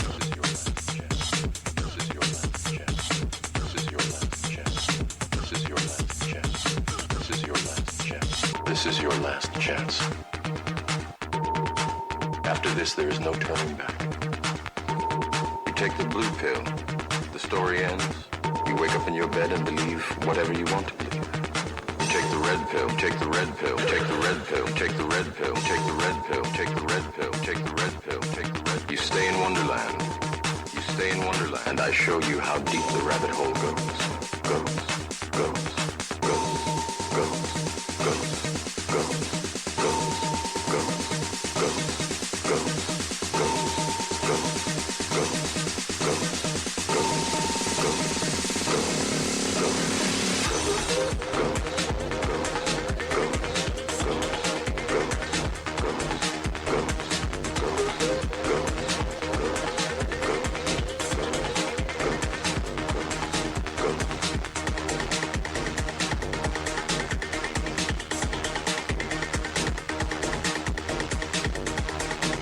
Now, from sunny South Florida, it's the Red Pill Reality Show with your host, Riscala. Every Saturday night from 9 p.m. to midnight on the L&M Network. And now, your host, Riscala. All right, we are back. It is the Red Pill Reality Show. I am your host, Riscala. You can find me every Saturday night here on the L&M Network. Several different ways you can listen to us. You can go on the Facebook page, click on the Contact Us button, and that will get you directly on the live streaming server. You can also dial in, believe it or not. We have a dial-in number. It's just for listening, but you can dial in to listen in case you're one of those areas where data is not available for whatever reason, but you've got unlimited calling, 701-719-9704. Again, that's just for listening only. But we try to make it easy for you so that you have access to us very easily. And, of course, you can always go to the mothership, as Michael Vera likes to refer to it, which is www.latenightinthemidlands.com. Click on the player there, and you can listen live as well. And we will have archives of the show more than likely tomorrow afternoon, by noon, I think. Archives will be set up, so anything that you've missed so far, you can catch up on the archives. All right, just before we left, we were talking about how free people are in China. Those people, if you were to bring some of them over here, they would probably freak out with the freedom that we have. And with the freedom that we have is really a fraction of what it's supposed to be, because it's been stolen from us through deceptive ways. And that's what we've been talking about tonight. These deceptive ways of literally stealing our freedom, making us, without our knowledge. I didn't know I was a national citizen. I had no idea about that idea. As far as I knew, I was a citizen of the United States, but I didn't realize it as a national kind of thing that put me under the authority of people who they're not representing me. That's for doggone sure. They're not representing a lot of other people as well. And so what we're talking about is a real way to be able to circumvent what these people have done. They, I think somewhere, and I may be mistaken, John, correct me if I'm wrong, but isn't there somewhere that it says lawyers aren't supposed to be in office? Am I right?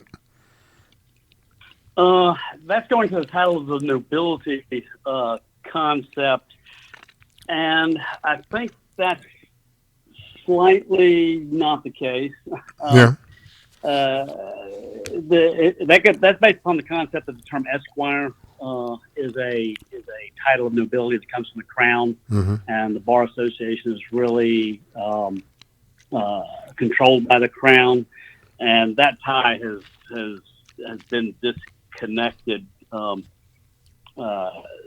So I don't, and then that the original 13th Amendment, the titles of the nobility amendment that a lot of people have been pushing for a long time, it never did ratify. That's one of the things. I actually did the research. I went and grabbed every single state to find out when those things were passed, and that actually did not ratify. But that's a rabbit trail I don't really want to spend time on. Yeah, no, I would concur with John. By the way, I've also done study of that, and it did not get ratified.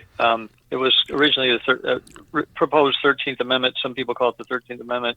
That was before the 13th Amendment that we have now, and it's not correct. I have two very, very good friends that are sincere, freedom-loving attorneys. I mean, very well competent, that have told me, both of them have told me, that stuff about being connected to the British bar and all this stuff is just a bunch of baloney, and they never took an oath to England or anything of that nature.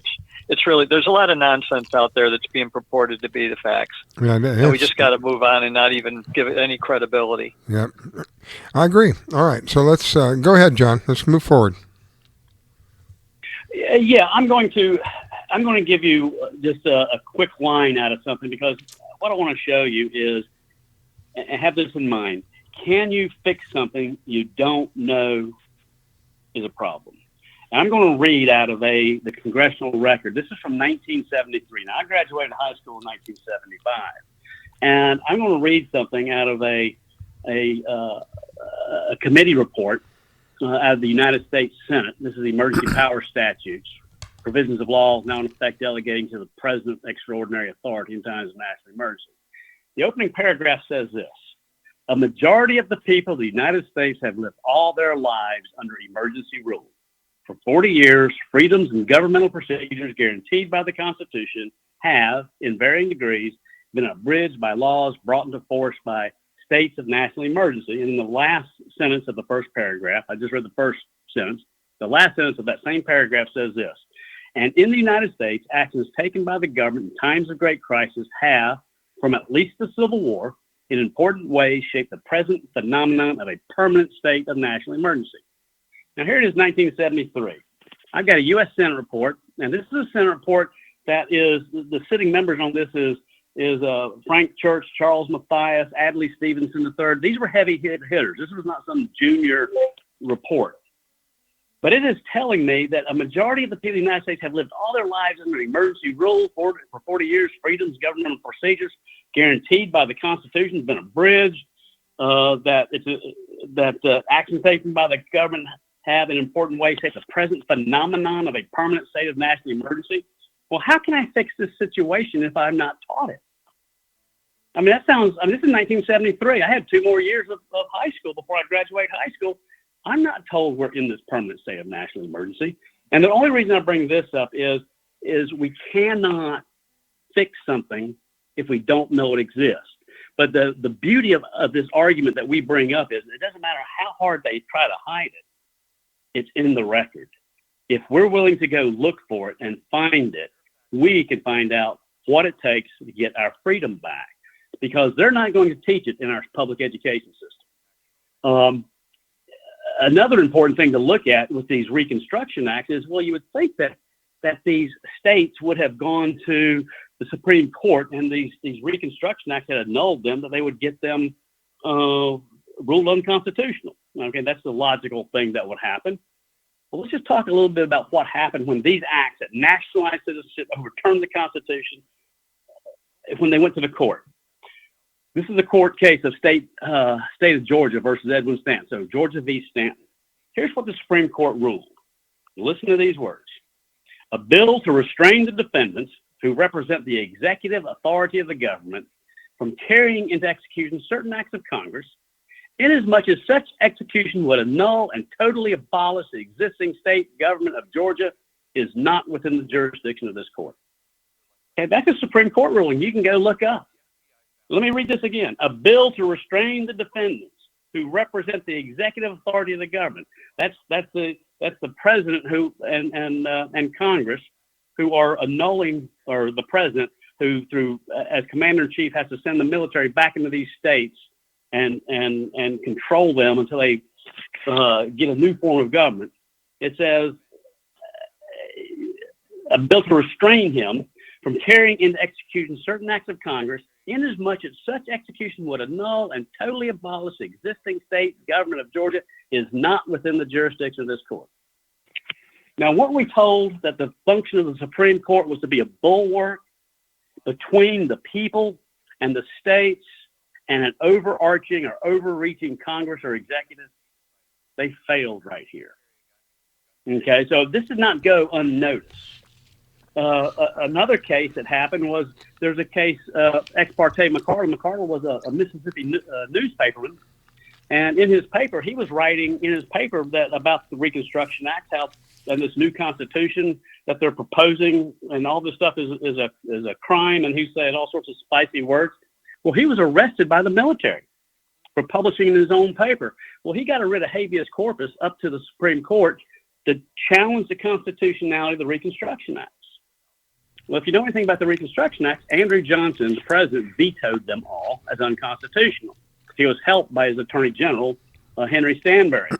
Well, when McCardle got up to the Supreme Court on his writ of habeas corpus to have the Reconstruction Acts declared unconstitutional, the Attorney General of the United States says, I've already written opinions saying that they're unconstitutional. I can't argue it. You know, Congress, you need to go hire an attorney who will defend your position. So the Attorney General of the United States wouldn't even defend a challenge on the constitutionality of the Reconstruction Acts. Wow. Well, so McCardle, he ended up getting, the attorney he got was Jeremiah Black. And that's a name most people don't know, but he was a former Chief Justice of the Pennsylvania Supreme Court. He was the United States Attorney General from 1857 to 1860. So here you got a heavy hitter. A former Chief Justice of the Pennsylvania Supreme Court is on McCardle's side to show the Reconstruction Acts are unconstitutional. And he gives his argument, and they're actually argued before the Supreme Court for 3 days. Okay? Wow. Well, the guy that's supposed to defend the Reconstruction is valid was a guy by the name of Lyman Trumbull, and he was actually a sitting senator from the United States, from the state of Illinois. And what Trumbull did was he denied that the Supreme Court had jurisdiction to rule based upon an act of February 5th, 1867. He says the Supreme Court doesn't have jurisdiction to rule on this case, or doesn't have jurisdiction to take the case to hear it. Well, the Supreme Court said it did, and they overruled him. And he actually acted on behalf of the United States to say, well, actually, he never said they were lawful and constitutional. He just said the Supreme Court didn't have a right to rule on. Well, so what did he do? Before the Supreme Court could make a ruling, he went to Congress. This was a sitting senator. The Republicans had a vast majority in Congress. They could pass anything they want to, even over the president's veto. And they passed a law that took away the Supreme Court's jurisdiction to make a ruling on the case. So Reconstruction has never been ruled on. It has been attempted to get in the Supreme Court. In fact, I'm going to read from a modern book, which is Landmark Cases of the Supreme Court. So it's a modern book, and it lists this case of McCardle.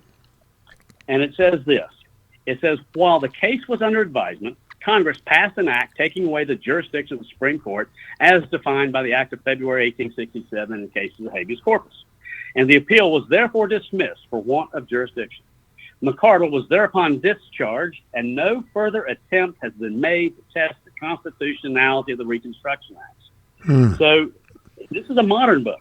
So the Reconstruction Acts, which annulled the states, which nationalized citizenship, was patently unconstitutional. They went to the Supreme Court in the 1860s. They were denied. They went to the Supreme Court again in the 1860s, and Congress passed a law, took away their jurisdiction, and their constitutionality has never been tested until us. Wow. We actually got a case to test the constitutionality of the Reconstruction Act to the Supreme Court in 2012. First time that's happened in over 150 years. Wow. Now, the Supreme Court accepted it, just like they accept most, as long as it's done properly and they have a right to accept it, they accepted it. But they chose not to hear it because they get, how many thousands of cases, and that's one of the beauties of the Supreme Court. Wow. They get to just pick what they want to rule on, and they chose not to rule on this. And our position is if we can get enough people motivated to start challenging this stuff, first of all, you got to know it. Then you got to learn it. Then you got to believe it. And then you have to challenge it. You should have the boldness to challenge this stuff. And if we can get enough people that want to get America back and are willing to get out there like all these other groups of people who get their rights heard and their agendas moved forward, if we want our agenda to move forward, we have to have a legal argument, we have to have a lawful standing, and we have to have motivation to go out there and do it. And that's what we're trying to do. Educate people so that we can take a step on solid ground. So that's one of the biggest problems. And I don't want to pick on what you stated earlier with the lawyers and the titles of nobility stuff, but to me, stuff like that, there's a lot of stuff out there that stands on kind of shaky ground. Mm-hmm. If you try to move it forward, yes, some people believe it, some won't. That's kind of shaky. We're trying to put people on solid ground to where you can take something, you can stand on it. This did happen. This was unlawful. I have a right to do this. How many people can I get on my side is where we're at right now. This is grassroots. If you want to get involved in something grassroots, there's nothing more grassroots than right now, get started. Let's get this country back. All right, John. Now, hang on, because I got a couple of callers calling in, so let me get to the calls. We have area code 845. Area code 845. You are on with John, David, and Riscala. Your first name, please. This is Henry. Welcome, Henry. Go ahead. Can you hear me okay? Yep, hear you fine. Oh, okay. I've been, since I was 17, I've been thinking about, what's really going on in terms of life, existence, reality, and, also the politics that we live under. Because a lot on from time immemorial, immemorial, I think is the phrase, from before people could remember, And I've always often come to the conclusion that people need to really be sure what they're talking about sometimes, because there are always exceptions. Like, I'll give you a few examples. You're talking about the definition of insanity, doing the same thing over and over again, expecting a different result.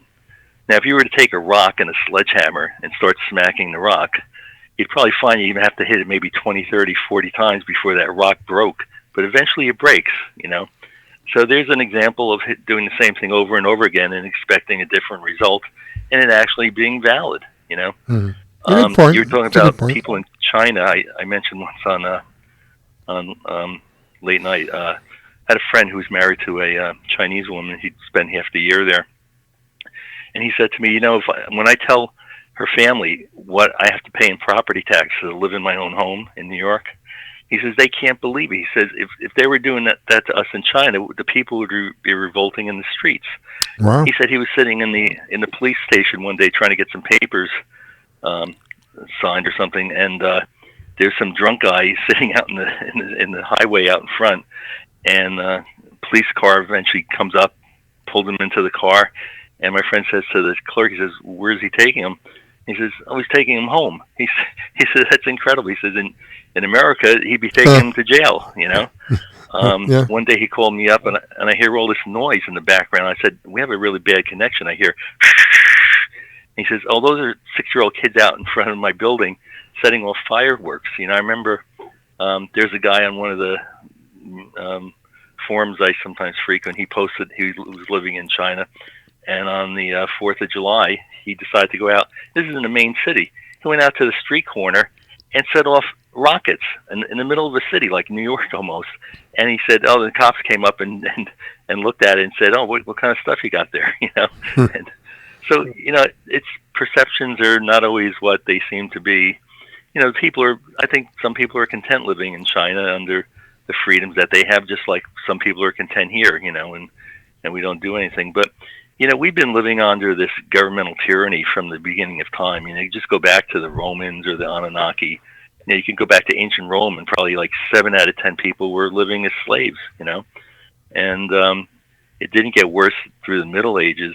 Back around the maybe about 1000 AD, there was a guy named Henry de Bracton, and he kind of traveled around England and looking at all the little jurisdictions and codifying the laws. He says, we have all these little kingdoms and they have all these different laws.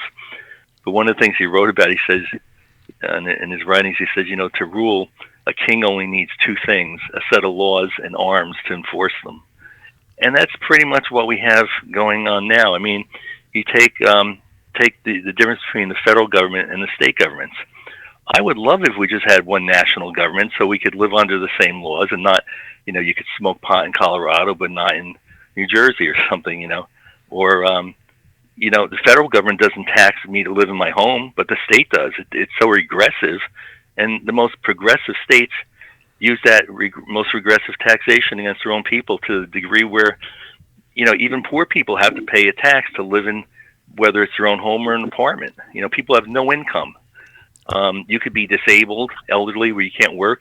If you don't come up with the money demanded by the local school district, they'll send the police in with guns to drive you out of your home. This is America? This is progressivism? I don't know, it's crazy. You have people hello? Like, yes, hello? Yeah, hello? Somebody was going to make a comment. Oh, I think okay. they got cut off. Oh. Go ahead, Henry. Well, anyway, so, like AOC talks about taxing the rich. I keep saying she needs to start talking about stop taxing the poor. In New York City, 1 out of 10 school children are homeless. They live in homeless shelters or temporary housing. And yet what does the school district do to get money? They tax shelter, making it more unaffordable. You were talking about the teachers being underpaid. I have a lot of friends that are teachers. When you start out sometimes as a teacher, you don't make a lot, but then again, you have summers off and other holidays. When you average out what you're making an hour, it's not too bad. But, my friends would retire with, they were making salaries around $100,000 a year teaching 3rd grade, which is not easy, 3rd graders, but their pensions are half that. They get free health care for life for themselves and their family. And then they get their Social Security of maybe close to $30,000. That's pretty good, especially when it's being paid for by people who could have no income and their homes are threatened to be taken, if they don't come up with the money. And so there's a lot of things people need to realize, and people are so dumb. Like I keep saying with the property tax, if we converted everything to an income tax in the state like New York, for instance, most people making upwards of even $100,000, $150,000 would be doing better, paying less taxes than they would under the property tax system. But this goes back to feudalism. That's what in New York, in the 1600s, they passed the first legislature of the colony enacted something called the Charter of Liberties and Privileges, saying that henceforth no lands within the province shall be esteemed or accounted for a chattel, but in a state of inheritance. And then in the 1700s, let's see, I think they passed 1789. They passed an act concerning tenures, and that said basically that all lands held by any person as into free and common sockage, and that they shall forever remain allodial and not feudal, and shall forever be discharged of feudal tenures and all services whatsoever, any law, statute, reservation, or custom of uses notwithstanding. Which means, we were supposed to have abolished this feudal system years ago, but we have it in full force, going on in this day and age. So where do you look? Do you look to the federal government? Do you look to the states? I mean, it never ends. The Supreme Court basically said that we only exist as objects of government, to be controlled. That's the view of government. Yeah, well, they got the wrong view. Well, what you're saying, Henry, is what you're saying rings true, and in several ways. One that came to mind, what you did in comparing us to China. we haven't been a free society for over 100 years in any respect, and probably since the Civil War. And in fact, that's one of the things that John is pointing out in terms of this legal argument, but even in the practical sense, the society completely changed after the Civil War in America. Not only did we have somewhere between 700 and 800,000 men die, in a population of 25 million, but the very way in which were governing ourselves was completely altered. And so when you point out that, for instance, people in the streets of China can do things we can't do here, we're the only people that don't understand that we're not free anymore. We need to understand. We need to have a wake up call. I call it the delusion of non-ignorance. That what we know isn't really true. What we quote unquote know isn't true. True. And so we're living in this facade of the theories of how our society came into existence 200 and some years ago, thinking that that's the way it is, and it's nothing but a facade. And so the whole point of this show is to try to wake people up and say, hey, look, are you really as free as you think you are?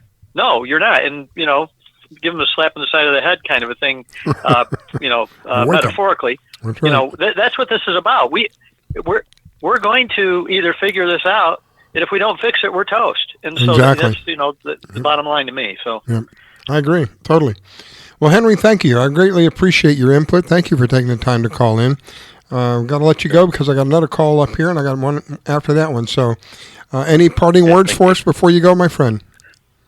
No, except just to say that maybe it might be enough if people, like you say, do really wake up and start to realize things, because like Michael, often talks about sometimes, maybe that we're in some kind of dream, like, the dream of God kind of, consciousness thing where, it's what we think is what manifests itself. And at least if we wake up, maybe we don't have to do too much, because really it's a rigged system. Things have been rigged for years, so it's really hard to break through it from within, Well, I appreciate your input, my friend. Consciousness might be the way to go. So anyway, okay, sure, thank you. Thank you, Henry. Greatly appreciate it. Okay, bye. All right, that's Henry. He's out of New York, and the next call is area code 704.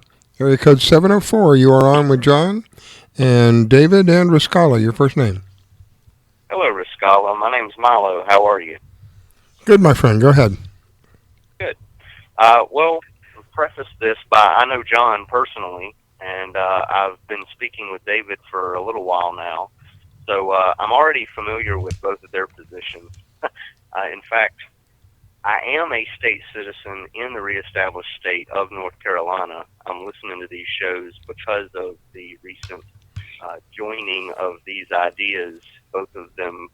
John's been part of my life since 2012, roughly thereabouts, and David has been talking to me off and on for almost a year. So that's a little background. And my question, which, is a couple of pieces, but I'll get to it.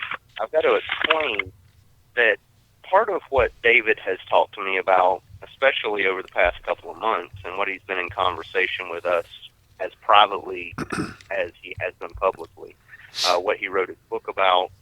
I know that David has an emphasis and a focus on the militia with a capital M, and by that, of course, I know he's also explained the three-legged stool. I believe he's explained that on the show. And so he's got this concept, a historical concept of what the militia was originally in this country. And so I comprehend both of these angles on things. What I'm interested in is this, and it's a question I'd like to direct to David to try to move this conversation in a particular direction. So I'm wondering if he can spend a little bit more time explaining his perspective on the militia aspect of things in the show. And by that, I mean, can he explain the structure and the function of the grassroots, organic, local government kind of institution that was the militia at the time? and then why and how that institution, which we've lost, I'm well aware is lost right now, but why and how that institution as a concept is important to us today within the context of what John talks about, which is state citizenship, your legal status, and reestablishment of the de jure state. Is that something that you think David might be able to elaborate on? I'll let David answer. Go ahead, Dave. Hi, Milo. Thanks for asking the question. You know, we probably could take a whole show on that. Rascala, maybe we should put it in the queue for one of the nights, because I can give the Reader's Digest version here, because I think it is a critical idea that has got to be brought into the marketplace of ideas and discussed in the current circumstances. If you go back to the Second Amendment alone, it says a well-regulated militia being necessary to the security of a free state, the right of the people to keep and bear arms shall not be infringed. You could take that third phrase out. A well-regulated militia being necessary to the security of a free state shall not be infringed. And it's been infringed for at least 150 years. And so the question becomes, do we have a free state in any state of the union? And the answer is no, we don't. John is articulating that. The Census of War, which interestingly is when militia began to be completely dissolved between 1866 and 1903. There was a very, and I have a section of my book where I go and show the history of the dissolution of it, practically speaking. And, John and I would probably get into an interesting discussion on the show here about whether the states really, had any jurisdiction or authority to do that during that period of time. But the Congress went through the process up through 1933 to eliminate it entirely from the vocabulary and the practical use in the country, and replaced it with the National Guard, which is the United States Senate Judiciary on the Second Amendment in 1982 said that the National Guard is not the capital MILITIA, in quotes, in the second to last paragraph of their report. So we know the National Guard's not the militia, but if you go and you look at the state constitutions of all the states today, they all talk about the fact we have a militia, but it's not the militia that is in the Constitution that was eliminated by the Reconstruction Act, taking away the jurisdiction of the people in their states.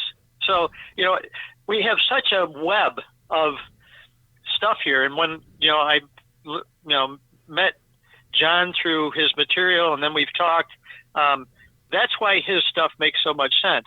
And I guess I would, in terms of the question that was asked, what was the militia and what is it and how does it function and how can we put it back and what's that all look like? The militia is essentially, and let's just go to the definition that was articulated in the Virginia Declaration of Rights of 1776, Section 13. A well-regulated militia, same term as is used in the Second Amendment, what would that be, 76 to 92, so 16 years later? Okay, same term, a well-regulated militia composed of the body of the people trained to arms. There's your definition. Is the proper, natural, and safe defense of a free state. And that's what we don't have. What happened in 1903, in order to effectively eliminate any possibility of its existence and to put the power of the sword under the hands of the oligarchy, okay, essentially, was they created the National Guard of the States, Territory, and District of Columbia under what was called the Dick Law of 1903, okay, was the organized militia of the state.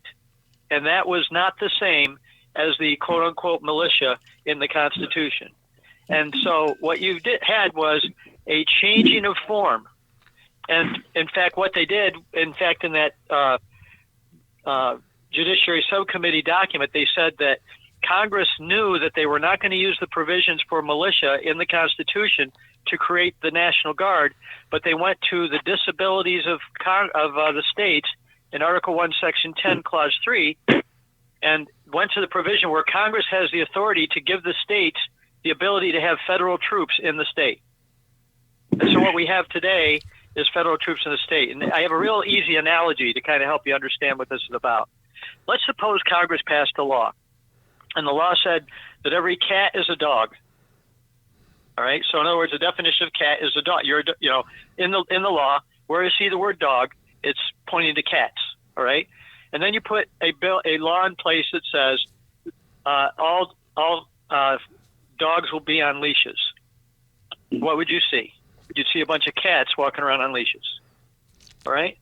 In the same way, Congress in 1903 passed a law saying the National Guard is the militia of the state, the organized militia of the state. They took the same term of art, changed its meaning, and pointed it back to the National Guard, but it's not the militia. It's the National Guard in the states as federal troops. And that's what we have in every state of the union. So to put it back, we're going to have to, number one, educate ourselves on some very serious things that most people don't know, and including the fact that the militia is always public, never private.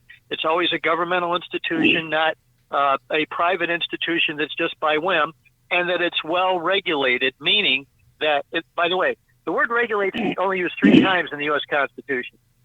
2 of the times it's used, it's talking about regulating money and regulating commerce, and nobody has a question about the fact that that means that Congress has the ability to pass a whole lot of laws, statutes and ordinances and laws and regulations that tell you exactly what they have the authority to put in place with sanctions. But we look at well-regulated militia in the Second Amendment and think that doesn't mean the same thing. And that's ignorance. That's our delusion of non-ignorance. And so, I could go on. We could spend a lot of time on this, but I hope that, Milo, gives you enough of a perspective of where we can go with this. I believe that there's a necessity to talk about this, and it's in the constitutions of every state of the union still, and it's in the Constitution of the United States.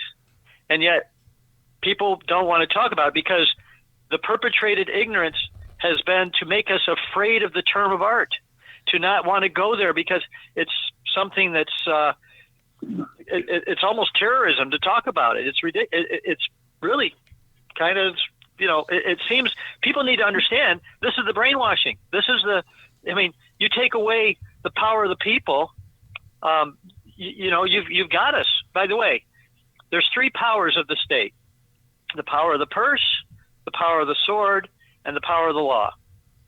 Okay? If they can keep the people from having the power of the sword, okay, then we're going to be in the same position that every other, tyrannical government has been able to accomplish.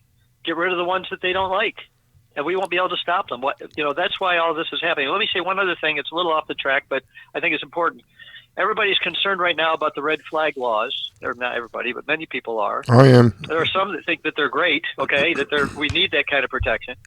But keep this in mind. I just watched a video today, and it helped me kind of solidify this in my own mind. They're not going to be able to take away our weapons right now, but there's an incremental process going on to, the frog in the pot of water, to just make it, do a little bit here and a little bit there. Take away the size of the magazine, or take away certain types of bullets, or have to register your bullet. And eventually we're going to get to the place that taking the gun will be no big deal because everything else will be incrementally reduced. Exactly. We have to come to a place of saying shall not infringed means shall not infringe. Shall not be infringed means shall not be infringed. And at some point, we're either going to stand up and say, no, we're not going to allow this anymore, okay, or it's going to continue to just go down this road. And, when are we going to say enough?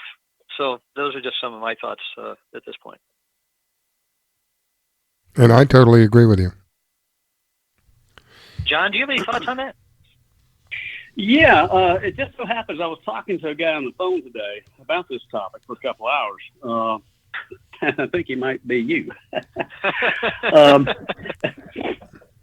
Yeah, this is a topic that we were talking about earlier, and that's what we're doing right now, is trying to blend the concept of reestablishment with the concept of original intent of militia and how it can be used and things of this nature. I mean, I think where Dave and I, what we talked about today, and you can correct me if I'm wrong anywhere on this, is we've got this conundrum of a well-regulated militia being necessary for the security of a free state. And the issue is, well, the free states were annulled by Reconstruction and the adoption of the 14th Amendment. Right. And the states were nationalized. And then we see this process after the Civil War, after the 14th Amendment, where they started nationalizing all spheres of our life. And as he articulates and his research shows, they nationalized the militia of the several states and made them national troops. You know, we say federal troops in the states when they're really the national troops in the states. And so again, you start seeing this process of exactly what they're doing. They're just enforcing the powers that they got from the 14th Amendment. And so I think we came to a fairly good consensus that all a militia technically is in law is anytime you have a state, it's an obligation of the people to defend themselves and to defend their fellow citizens. And there's another piece, John. There's another piece, and this is one that Washington pointed out that he felt was the real significance and importance of the militia, because if you remember in the history, he didn't really think that the militia was that useful during the war. But he was an adamant proponent that the militia absolutely had to exist. And he even, in a paper he wrote in 1783 called Sentiments on a Peace Establishment, when he was the general of the army, he made a comment in there that it's the primary position and the basis of our system. And why was that? It was because he understood the real value of the militia was not their military value, it was their value in terms of the polity, the people organized politically. That was the real value of the militia. I mean, our conversation evolved into that direction, and I agree with you. Yeah. Things have changed. You know, the sheriff, the police departments, all these things that have come into place now have kind of displaced that aspect of that function. But yeah, just going back to, I was just going into some basics, not really giving. But I just thought it was important to throw that little piece in for. Yeah. And I completely agree with what you just said. We're in lockstep. It's very exciting to, have these conversations and see that it's, there is some synergy going on here. Yeah, there is, and I don't know what else Milo might want to know about this, but Milo, any parting words? Milo, is Milo there? Go ahead. I'm here. I was just listening to the replies. Okay. I appreciate both of your perspectives. I have a lot of respect for John because of what we've been involved in for years now. And I also am developing quite a bit of respect for David for his amount of research. Well, what really interests me, you've always got to lay the historical background, and you've also got to lay down, the overall concept as you think it might be able to be either reconstituted or applied today. And so then it's in that latter part that I'm really particularly interested in, because I thoroughly agree with you, obviously, both of you, that the lawful states have been overthrown, so they're not even here. It's up to us to reclaim a proper status. And David and I have discussed this to some degree as well. I think he's gaining an understanding here that is a lot in line with us, and maybe he'll disagree with a point or two, but that's what the reason for a discussion is. And so, I believe in the importance of reclaiming the legal status of state citizens. And that to me is without question, but we've always approached it strictly from a legal argument. And, the history of Reconstruction, what John has been elaborating on this show now for a number of hours. And once you reestablish that state, once you have a body of people who have reclaimed that legal status, even if it's a small, then the question that arises most in my mind is what does it look like when you start to try to reconstitute in our modern time, in 2019 or 2020 or whatever, when you start to reconstitute a militia, what does that look like? Because David has explained to me that, and this was actually news to me, I really wasn't aware, but he's talked to me about the committees, like the committees of correspondence and the committees of the committees of ways, all of those committees that you hear about, or maybe if you study history, hear about during the Revolutionary period, kind of acted as a legislative branch of government in the absence of any larger, more centralized legislative assembly. And they were a grassroots effort to govern themselves in a legislative kind of way. But then on the other hand, the executive would have been the actual militia with its commanders and its troops. And that would have been the whole body of able-bodied males, age 16 or 18 to 45, et cetera, who did train regularly, and, they did have common arms. And then, so you've got your legislative and executive, but then you've also got, he's explained to me that the juries, both grand juries and regular petit juries, were the judicial aspect of those militias. And so militia really becomes the term for local society. I mean, it becomes a term that encompasses every political aspect, every legal and political and judicial aspect of a local society. And so how does that concept on the whole, like as a big picture, fit into the idea of working toward reestablishing lawful states? That's really the central point of my inquiry here. There's an easy answer. And it dovetails exactly into what John's message is about and the stuff that he's put together, because, and John, again, as you said to me, I'll say to you, correct me if I've got anything wrong here, but I get the impression that what you're suggesting, from what I'm hearing so far, is that we need to reconstitute the original constitutions of the states prior to the Reconstruction Act of 1867. I almost did it again, and we need to get back to that level. When we do, then the laws that were associated with that time period would also be put back into full effect, and every state in the Union has had, even when they were colonies and going all the way back to the early 1600s, had very well established, legislatively created militia laws.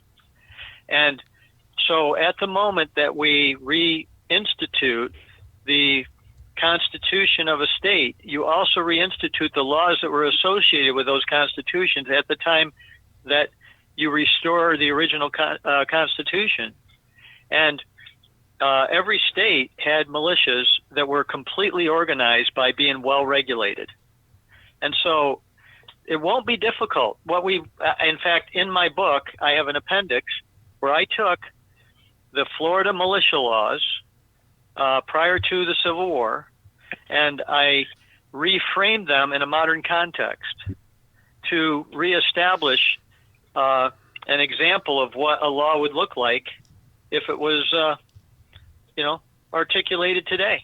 And it was real simple to do. All I had to do is go back and take sections from each one, put them together, added some language to deal with the fact that there could be denial by the governor or secretary of state or the adjutant general or something, and putting some sanctions in there to make sure if they did that they were going to be charged with treason. I put some of that in there to just kind of give it a little bit more teeth. And we could reflush out pretty quickly a new bill. One of the things that, a new bill to just make the one that is there modern. But one of the things that's interesting about that is that, putting that together, we could even do this in the case that happened back in Virginia in 1774. We have an example in history where a militia statute expired, and the governor would not allow it to be reestablished. And that was in the province of Virginia in 1774, because of the fact that the people were bothered by the tyranny that was being practiced by the British government against Virginia. The governor said, well, you know what? Since you're giving the king a hard time, I'm not going to allow the House of Burgesses back into session to put the bill back.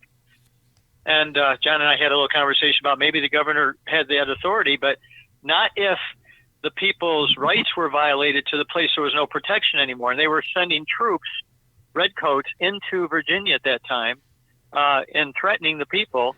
And as it says in the Declaration of Independence, that one of the reasons for declaring independence was because he has removed his protection from us. And so that was their legitimacy of saying, we have the prerogative to do something here.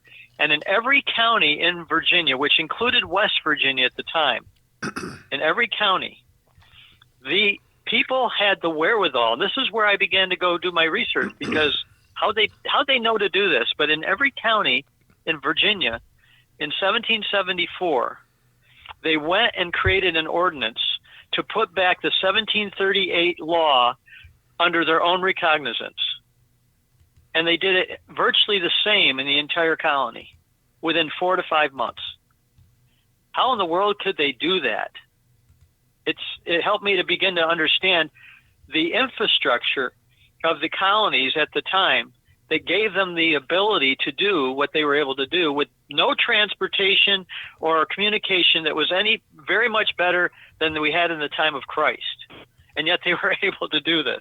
And so, these are little pieces of the puzzle. What I see this is kind of like a huge jigsaw puzzle, where we're now getting to the place where we've got one part of the jigsaw puzzle being laid out by the stuff that John's bringing to the table.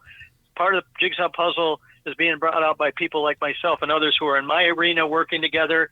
And there's probably a few others out there doing something that we're going to also learn about, that is going to be able to come together and help us to, get this snowball rolling down the hill. Does that help a little bit, Milo, in terms of answering the question? Oh, absolutely. I mean, that certainly helps. And I'm not asking these questions necessarily for my own benefit. I'm really just wanting this conversation to take place for people who happen to be listening or people who may listen later. For all of our benefits. Yeah, exactly. So we personally have already discussed this. Me and you, me and John, we've all discussed this stuff. You and John together. It's all happened already privately, and I just wanted us to have this conversation here because one thing that I wonder about is, in this process, do you see the militia structure as an infrastructure, as you said it? I think that's a good word for it.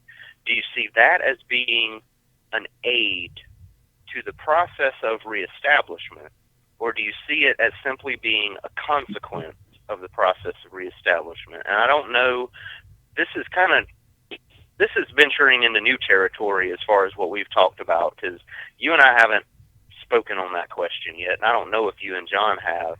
But the way that you said it a moment ago when you answered my previous question was that you felt like it was sort of a consequence. But I'm kind of looking for a way that, I don't know, it seems like maybe it has to happen hand in hand. And then that raises a whole host of other questions that I could ask, but we'll just take them one at a time. So I'll mute again if you want to elaborate on how you see, like in the order of things coming here. Do the states need to reestablish and then worry about militia? Do they need to try to rebuild this infrastructure on a grassroots level as a means of reestablishing? How do you see that play in here?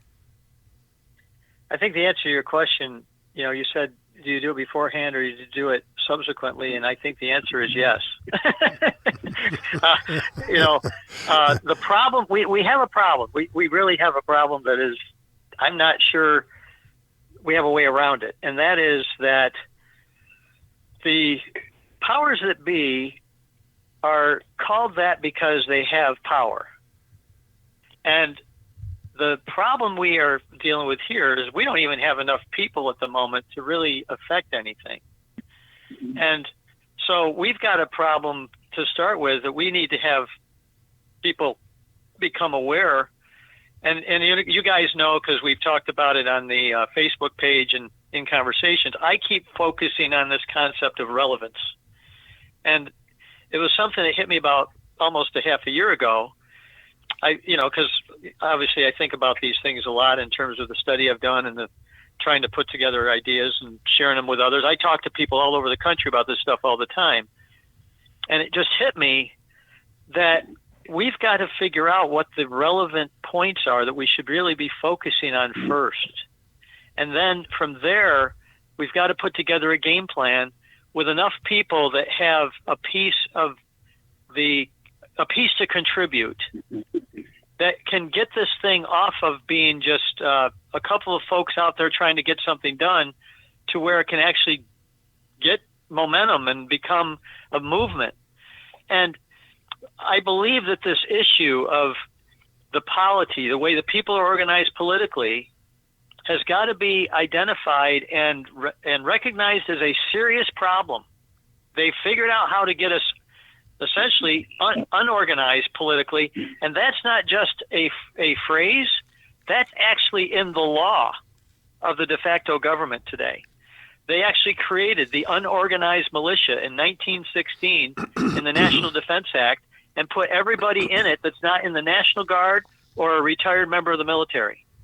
And that's the law of the land in terms of how we are structured, that we cannot organize. Now that right there is unconstitutional at its face, and I've actually talked to some legal people about that we should be challenging that.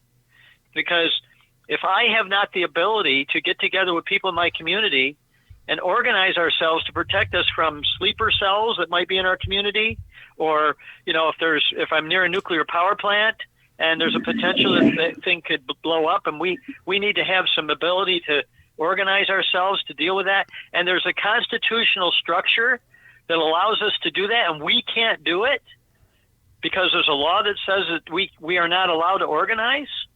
That's a blatant constitutional violation.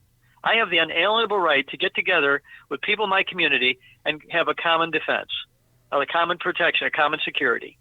And yet we live in a society where that's been put in our face by the legislatures of every state of the union. And, and as John is pointing out, there's reasons that this has happened because they've nationalized our society, and so it's funny how, as I'm talking, I'm sharing the value of what we're hearing from John's research and the fact that this is new to the conversation. But that's why when I first heard about it, I got excited, because there might be some synergy here that can really affect real change.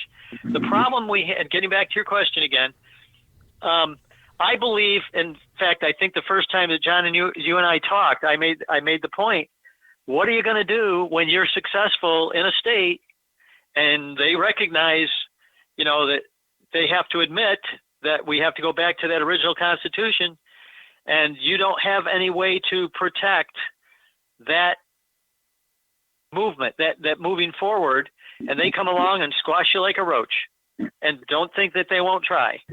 And so I believe that we're going to have to figure out a way to get the people back into some sort of organized system where we're ready as we roll out. I mean, that's just my opinion, and based on what it's, there's a term that's used. It's the word forefend. We need to forefend. That is, make preparations to prevent something that may be coming. And I think we have to forefend this problem.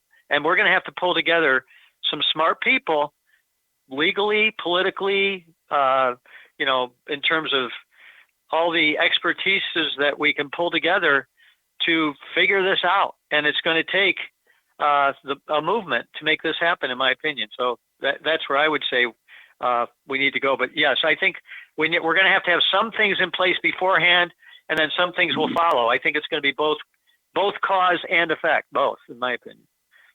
Yeah, if I could interject a couple things here is, the concept of which comes first, the chicken or the egg, which comes first, the militia or the state. what we had in 1775. This is a conversation that Dave and I had earlier today. Actually, is in 1775. In other words, to have a militia has to have a right to exist. Otherwise, it's just they're insurrectionists or revolutionaries. You have to have a legitimate right to exist. In 1775, the legitimacy of the militia to exist was the king withdrawing rights, the king violating the rights of the people, and the people having an obligation to not recognize the king as valid anymore because he's violating the rights of the people. And so then they had to organize, and since they had a militia, and so they would organize the militia, but their right to exist was from the violations of the crown. And then to organize society afterwards. John? Right now, what we've got, yes, sir. If I just might say, they also existed anyway. They were there they didn't have to do anything because they were already there. Right, but they were existing to uphold the laws of the new state that's about to be founded. Is what I'm saying. In other words, correct. They were already in place. Now the people were exercising through the militia because it was organized to say, okay, well, who's going to be on our side? Who are the Tories? Who wants the crown? Who wants our side? This group right here is going to start organizing its constitution and laws and start arranging their affairs. Just kind of put it in a synopsis form. Where what we have today is we have the original states were fundamentally annulled. They were not annulled in law. They were just annulled in fact, de facto annulled, for lack of a better term. And so if you put a militia up composed of U.S. citizens without putting the original state up, then they are actually in rebellion, to me, because they are citizens of the United States and they have the option of becoming a state citizen. Okay, they may not know that right now, and that's what this education is about. So what our position is, or what my position I've held is you reestablish the state. Upon reestablishment, I mean, the instant you reestablish, every male person that says they're reestablishing has an obligation and duty to defend the state. They are in the militia. Just by the sheer definition of what the militia is, every able-bodied man, some states would put age limit parameters on that, but we'll just stick with every able-bodied man has a duty to protect against invasion and things of this nature. Now it gets into the issue of, well, how do you organize that group of people? And that's just the laws are in place. Now they are there to enforce certain laws. They are there to enforce certain principles, the right to reestablish. They have a lawful right to exist once you reestablish the state. The militias that we have now are composed of people who have no clue about Reconstruction. Let's just pick, I'm just going to pick a random state. I'm not picking on anybody. I'm just going to pick, let's see, South Dakota. Let's say in South Dakota, a bunch of people, U.S. citizens, are just unhappy, and they say, hey, we're supposed to have these rights associated with the Constitution. We don't know what they did, but we're going to have a militia, and we're going to go tell the sheriff to do whatever. Well, they're insurrectionists. They just don't have the education to know that they don't have the rights associated with state citizens. They're looking at the Constitution, and they say, well, we have these rights. We have 10th Amendment rights. They can't do this to us. But if they form a militia as U.S. citizens resisting the United States implementation of U.S. citizenship, they're in insurrection to their own existence. And so I think you have to reestablish the state first, because militia not with a lawful cause or a rightful cause just popping up is a guerrilla group at worst. So I would say that if you have to have an order, reestablish your state. At that point, everyone becomes a member of the militia. Then it's a matter of how you want to organize it, the best way to organize it. I think I would concur with you, John. I think I concur. So I have a question about militia versus National Guard. Well, even before I get to that, what authority would the militia have? Would the militia be able to protect us from a tyrannical state government? Yes. Is that what it's? One of the things I learned about a militia from David was I had a much more limited view of what the militia was until I talked with David. And he was talking about, back in this time, we didn't have sheriffs, we didn't have police, we didn't have all these things. It was really we had sheriffs. We didn't have sheriffs the way they are now. There were sheriffs all the way back to Yeah. They didn't have the same authority that what we looked at it today. Excuse me, you're right. But we didn't have the police, and we didn't have all this. It was really the people taking care of themselves through every able-bodied man. Back in the day, I would say, you used to tell your neighbor's kids to cut it out. Now, if you tell your neighbor's kids to cut it out, they'll throw you in jail for child abuse. Back when you had the militias and kids were running around breaking windows, well, the people would go out there, grab the kids, and then haul them off to the sheriff. And technically, that's the people, protecting their property and protecting their community. And they would have that right. In other words, it's an expanded view of, rather than this group of men that when enemy come, they go out and fight them, which is kind of the general concept I had.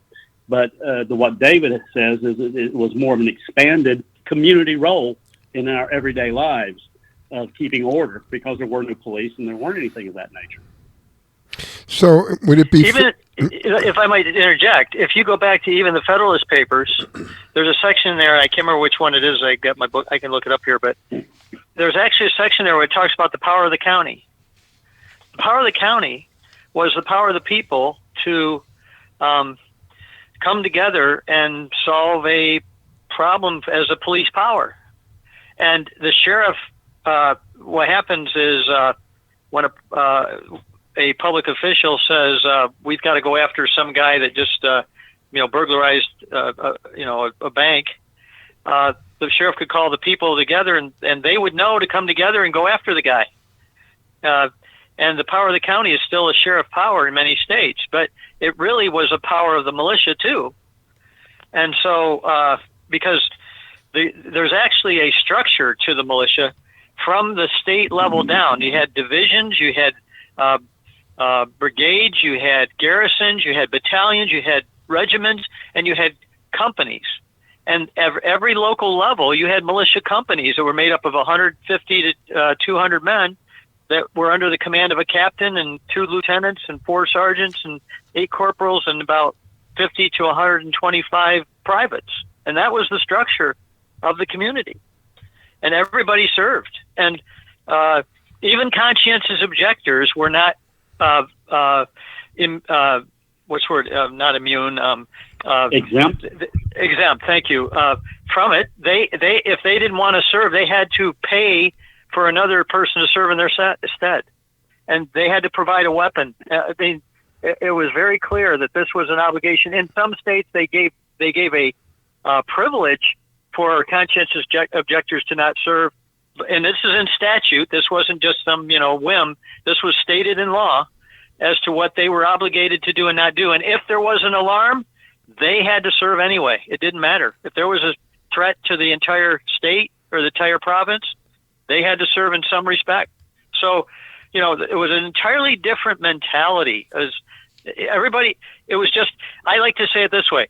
To them, militia was as common as driving through the drive-through at McDonald's.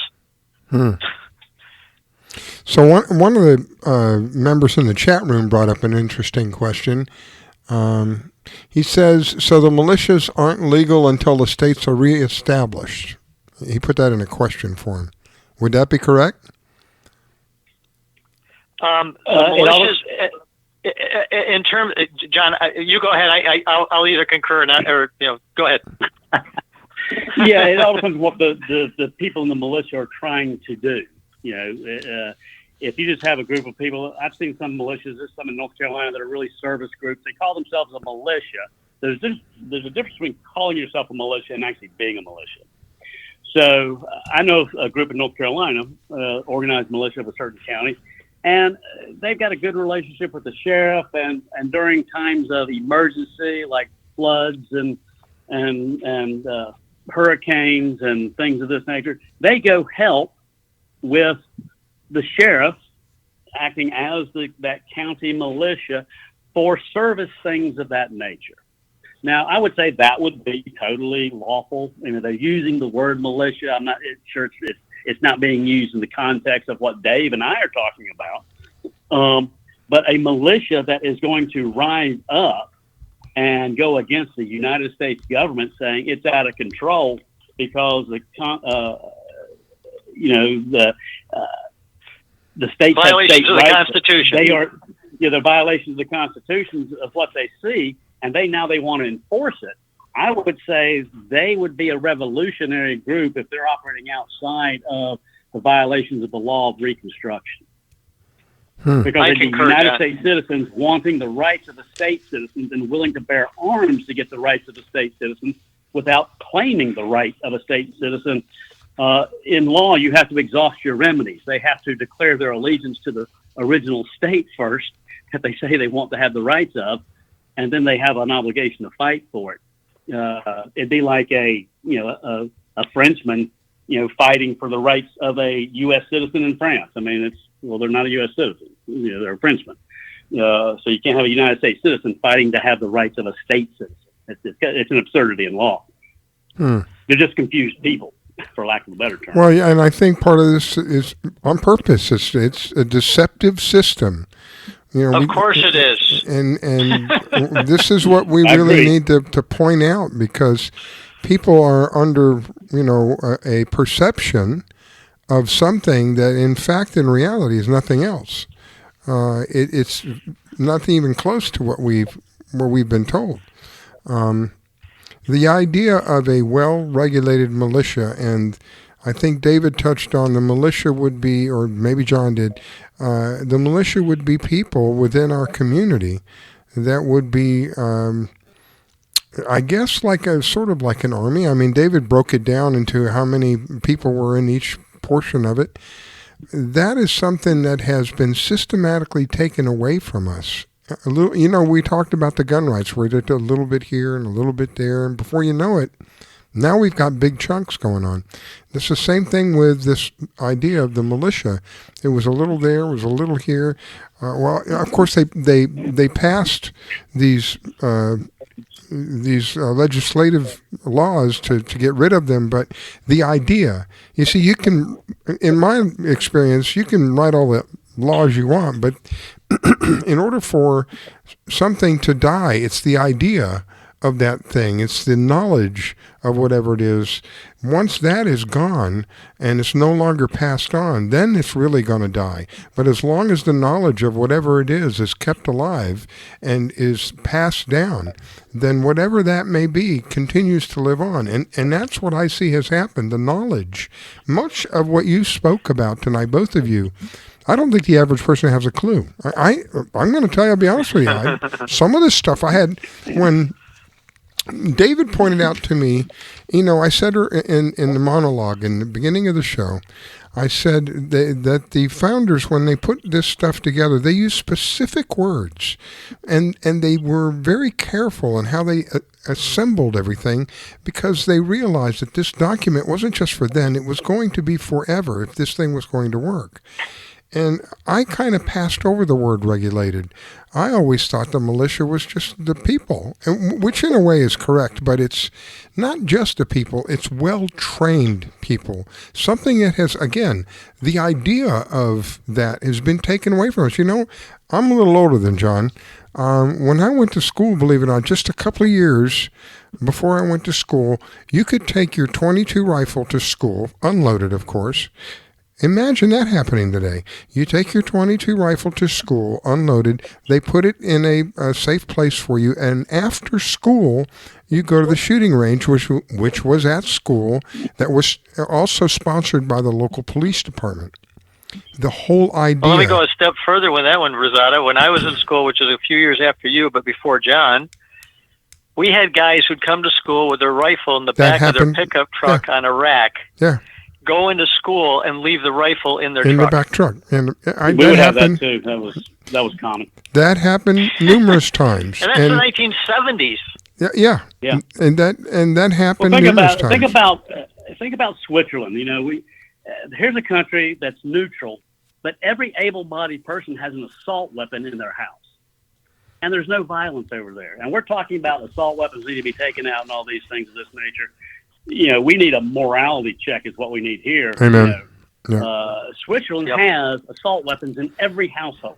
But and they're a neutral country, and they don't have the violence we have. Here's the thing. And they're a 6 million people country, which isn't a small country. It's a size bigger than some states. So it's not like it's not a Well, small we have population. we have examples of the same thing here in the States. There's Kennesaw, Georgia. Look up the crime stats for Kennesaw, Georgia. And the unique thing about Kennesaw, Georgia, if it's still happening, I know at one time it was. I haven't checked in quite some time, but at one time you were required to own a firearm. And not only were you required to own the firearm, but you were required to know how to use the firearm. And the crime stats went just like a sinker in the water. That's how they went. In the meantime, we look at places like Chicago where they're extremely careful about the guns and the crime stats go up like a hot balloon. So there's data there that proves people who are armed are safer than people who are unarmed. And I'll finish it off with saying... My throat's going. I'll finish it off with saying slaves don't own guns. Good point. All right, let me take a quick break, and if anybody else wants to call in, you guys that called in, thank you. I greatly appreciate it. I had another 2 people on, but I guess they got we went on and on. I don't want to stop somebody in the middle of something. It's so.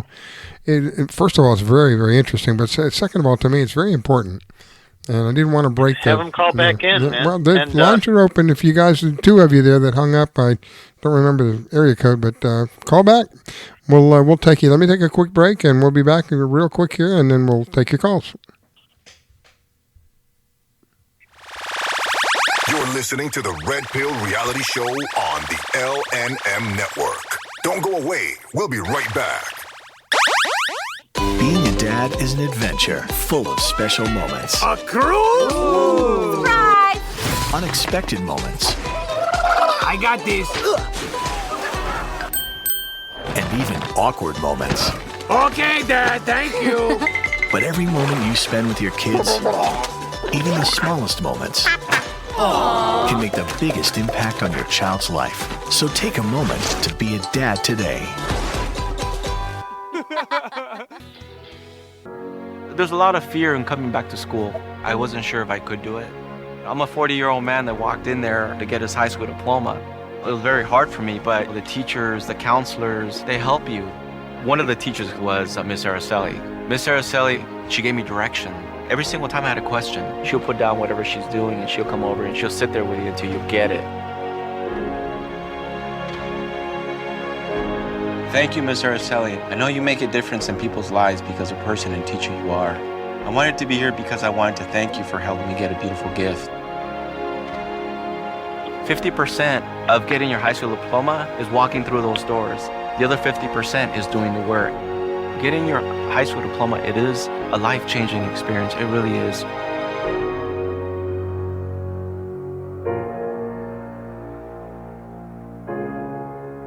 Find free adult education classes near you at finishyourdiploma.org. Have you ever heard of Audible? Audible is a website with hundreds of thousands of audiobooks. They're all high quality, easy to listen to, and, best of all, if you take advantage of a special deal that we've worked out for you, you can get one for free. That's right, a free audiobook of your choice in any genre, simply by going to audibletrial.com/openeyes and signing up for the free trial. It's simple to do, and it would support the shows that we bring to you, and hey, you get a free book out of the whole thing. So why not take advantage of it today? Go to audibletrial.com/openeyes and sign up for the trial. Ask 10 different scientists about the environment, population control, genetics, and you'll get 10 different answers. But there's one thing every scientist on the planet agrees on. Whether it happens in 100 years, or 1,000 years, or 1,000,000 years, eventually our sun will grow cold and go out. When that happens, it won't just take us. It'll take Marilyn Monroe, and Lao Tzu, and Einstein, and Morobuto, and Buddy Holly, and Aristophanes. All of this was for nothing. Unless we go to the stars. Do you need toner for your Epson, Hewlett-Packard, Canon, Brother, Apple, or Sharp printers? Look no further than Laser Technologies. In business for over 20 years, they offer the lowest prices on toner on the web. They can also repair your laser printers and toners fast and easy. Call their expert staff today at 561-792-9600 or email us at service@laser-technologies.com for all your toner needs. All toner is shipped nationwide. Why wait? Get the lowest prices on toner. Call or email us today. While other stations just talk a good game, we win it. Hey, sounds like somebody's having a lot of fun. Take the red pill, take the blue pill, take the red pill, take the blue pill. Take the red pill, take the blue pill, take the red pill, take the blue pill. Take the red pill, take the blue pill, take the red pill, take the blue pill. You take the red pill, and I show you how deep the rabbit hole goes.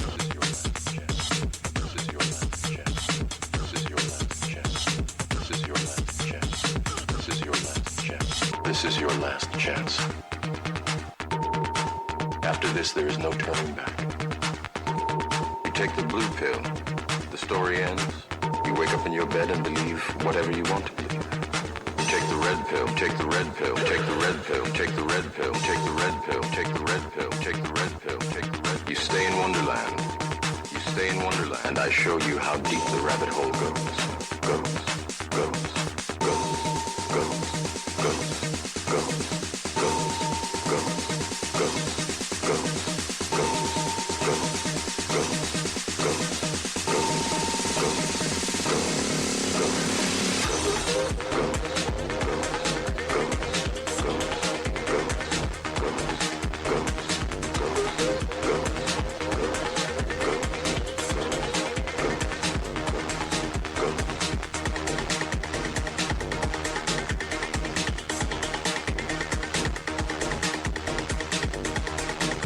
Now, from sunny South Florida, it's the Red Pill Reality Show with your host, Riscala. Every Saturday night from 9 p.m. to midnight on the L&M Network. And now, your host, Riscala. All right, we are back. It is the Red Pill Reality Show. Tonight I have the pleasure of having David Callihan on with me. And I also have John Ainsworth with me. And David, when I spoke with David and some of the things that he did, I kind of mentioned to David, there was a guy named Callihan years ago named Harry, Dirty Harry is what they called him. And he was, there's no other way for me to describe it. He was a train wreck when it came to dealing with criminals. I mean, to tell you, he didn't fool around when it came to criminals. Let's see if I can get this to work here. I know what you're thinking, punk. You're thinking, did he fire 6 shots or only 5? Now, to tell you the truth, I forgot myself in all this excitement. Being this is a 44 Magnum, the most powerful handgun in the world, and will blow your head clean off. You gotta ask yourself a question. Do I feel lucky? Well, do you, punk? And another one bites the dust. But David reminds me of Dirty Harry in a way, because David is after the truth. And the way Dirty Harry was after the criminals, David is after the truth. And that's the kind of people that I want to find more of in the world. John is one of those who has found the truth and is spreading it. David's doing that as well. This is really one of my passions, is to be able to find other people who realize the importance of delivering information to people that can be useful to change our lives for the better. I mean, as I said earlier, we can all change our lives. We can make our lives horrible. And believe it or not, many of us are at fault for where we are today because our silence has been their consent. And I get asked every once in a while, and when I was younger, I really did not like history. I got to tell you, I just didn't like history. It wasn't interesting to me. As I've gotten older, I've realized how important, how vital it is that you understand what has happened, the real what has happened in the past, because much of what we have been taught is a deception. And I have seen parallels to that in my life. I have close friends of mine. Maybe you can relate to this. Do you know somebody who gets into a relationship and then the relationship breaks up and before you know it, they get involved in another relationship? I mean, it's like within a very short period of time, they're involved in another relationship and it goes on for a little while and then it breaks up. And it's like a repeated pattern over and over and over in their lives. And for some of us who are standing outside the circle of chaos that's going on within their lives, we can see it's a pattern. And what has happened is they haven't learned from their history. They haven't learned from the lessons that they have been dealt. And as a result of that, it's an ever-increasing cycle of hurt for them. They're in one relationship, and they're out of that relationship. They're in another relationship. They're out of that relationship. And they can't seem to settle down. Now, you may know somebody like that. And the point that I'm bringing out to you is that even in an example like this where it's somebody's life who's doing this, imagine that in the millions. When now we're talking about millions of people who have been, through one way or another, made ignorant, some by choice, some by deception, ignorant of what has happened to us in the past. And as a result of that, we don't know what has happened in the past. We don't know how to look for it in the future and stop it. Well, it's people like Dave and it's people like John take the time out to do the research, to dig and get that information and then deliver it to the listeners. I'm ever so grateful for the both of you. Thank you. Let me go to John first. Thank you, John. Greatly appreciate it. I appreciate you, Riscal. I appreciate your time, too. You know, you said you didn't like history growing up. Neither did I. I believe they made it intentionally boring, and they made it to where people didn't relate. You know, that history does not relate. Very possible. Yeah. And you look at this society we're in today with progressives, and progressives look to the future and they look to change. They're always looking to change. What we have now, we've got to change, and we're always looking to the future, and they never look back. And they don't, and they look to the future without knowing their history. And when you do that, then socialism, anarchy, all these things start looking good because you're not looking back at what those things did. Yeah. And we've got to know our history in order to intentionally and intelligently move forward. Yep. Yep. This is what I see in the example I gave with this. And this is someone who's very close to me. I've watched them do this over and over and over again. And other people pointed out to me as well. How do they get involved with this person? Can't they see what this person is? But they do it. Didn't they learn from the last person? How is it that they attract these kind of people all the time? It's because they haven't, in my experience, it's because they haven't looked back at the prior relationships that they've had, and because they refuse to look back and analyze the prior relationships that they had, they just end up in the same vicious cycle over and over and over again. And I see that happening with our society. We have been, through one means or another, kept ignorant of the true history of what has happened. And it's because of people like you, we find out what's going on, and it makes us aware of what's going on, and we're able to take the first step. I think for me, before you can even take the first step, is realize you've been deceived. You've been lied to. And you've been lied to by many, many different people. You've been lied to by your very parents. Why? Because they were lied to, and what they believed was lies. So this is an ongoing cycle of deception that we need to break. And once we can break that, we can start doing some of these things that we've talked about tonight. But as long as people are driving at the wheel with their eyes wide open, but they're asleep, we're doomed. And this is what we're trying to do. We're trying to break the cycle, trying to bring back something that may have been boring to some of you. I know it was for me. John says it was for him. Boring in school. Okay, well, it's no longer school. Now it's our lives. If we don't learn from what we have happened in the past, we're doomed. We're doomed to repeat it again. And in my experience, the next time seems to be worse. It's like an ever-going, like a snowballing effect. Anyway, let me give David a chance to get back on. Thank you, David. I appreciate you taking the time. I appreciate you You really did a jam-up job for us trying to get the information out this last week. And I know it couldn't have, I know eventually we would hit that number, but not in 3 days? A short amount of time that we had, 3 or 4 days, we were into the hundreds. So thank you dearly. Oh, it was easy because all I had to do was to contact my friends that I'm in touch with all the time, so it was no problem at all. The thoughts that I have in respect to what John just said, and I want to have John also, once I get done talking here, give us a little bit of a update about what's going on in Texas and Virginia. I think that, in fact, there might be some listeners that are in the Texas area that might even want to participate next week. But so let me just make a few comments. A phrase that I use in my book, having to do with the way that this is all unraveled, can be taken all the way back to the moments right after the Civil War. The phrase that I use is surreptitious subversion.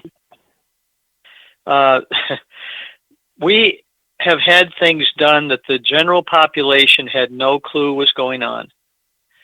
And it was done behind closed doors. It was done, what's that, McCardle? Was that John, you mentioned the one guy that, and I'll finish my comment, you can comment on this, but the one guy who was the attorney that was arguing the case before the Supreme Court, he goes back across the street to the Senate and he tells them, I don't know anything about, he goes across the street to the Senate and says that there's nothing to be worried about because there's nothing going on, after he had actually raised the case before the Supreme Court, bold-faced lied. And, you know, the other senator who challenged him from, I think, Illinois or somewhere, or I can't remember where he's from, but he was so kind. Wisconsin. He was so kind and said, "You must be mistaken, but that's because of the protocols and the rules of Congress. You can't call him a bold-faced liar." So really, but then this surreptitious subversion has gone on for 100 years, 150 years. In fact, and John, you mentioned the progressives. There's a term of art that the progressives used all through this 1870s and 1880s and 1890s and early 1900s, and that word was the word efficiency. And they used it over and over as a way by which they could just ignore the Constitution.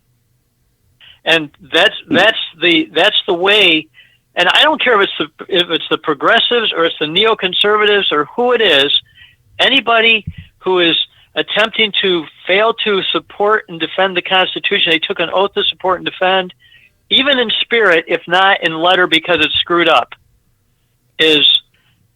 shouldn't be holding that office. And we've got to. But the other piece, Rascala, what you were pointing out is, I kind of liked history in school. I took some in my electives. I took some history. American history course was incredible, but the reason that we don't like history or we didn't like algebra is because of the question of relevance. Why do I need to take this course? Why do I need to study this stuff? If we can increase the understanding of this to the place that we're hitting the first law of nature, which is personal self-interest, and give people a reason, this movement will grow like crazy. That's my opinion. And so, John, take a minute and talk about what's going on in Texas and Virginia, if that's okay, Rascala, to do that. Yeah, absolutely. Yeah, thank you for that. If people haven't really understood exactly what we're doing, what we're about is reestablishing the states that were annulled by Congress and basically ignoring Reconstruction because it was unconstitutional, didn't exist. And so we're reestablishing states. We're sending declarations to governors and presidents that we're not doing this underground. And we've got a group in Texas. North Carolina reestablished in 1997. We got a group in Texas that reestablished the state of Texas, recognizing the Reconstruction Acts as unconstitutional. And they're having an assembly in Canton, Texas, next weekend. I'm talking starting Friday, this coming Friday. You can go to our Facebook page and find them. It's the Texas American Republic group there. And also we've got a very motivated and interested group in Virginia that we're going through the steps now, teaching them and answering their questions of what it takes to reestablish Virginia, which will be a reclaiming of West Virginia, by the way, because that was done in the Constitution. But so yeah, that's what we're doing and we've got a lot of momentum going. If anybody out there that's listening wants to get involved, come to our Facebook page, go to americansremedy.com on the web, or to America's Remedy on Facebook, and let's start getting people involved, plugging in.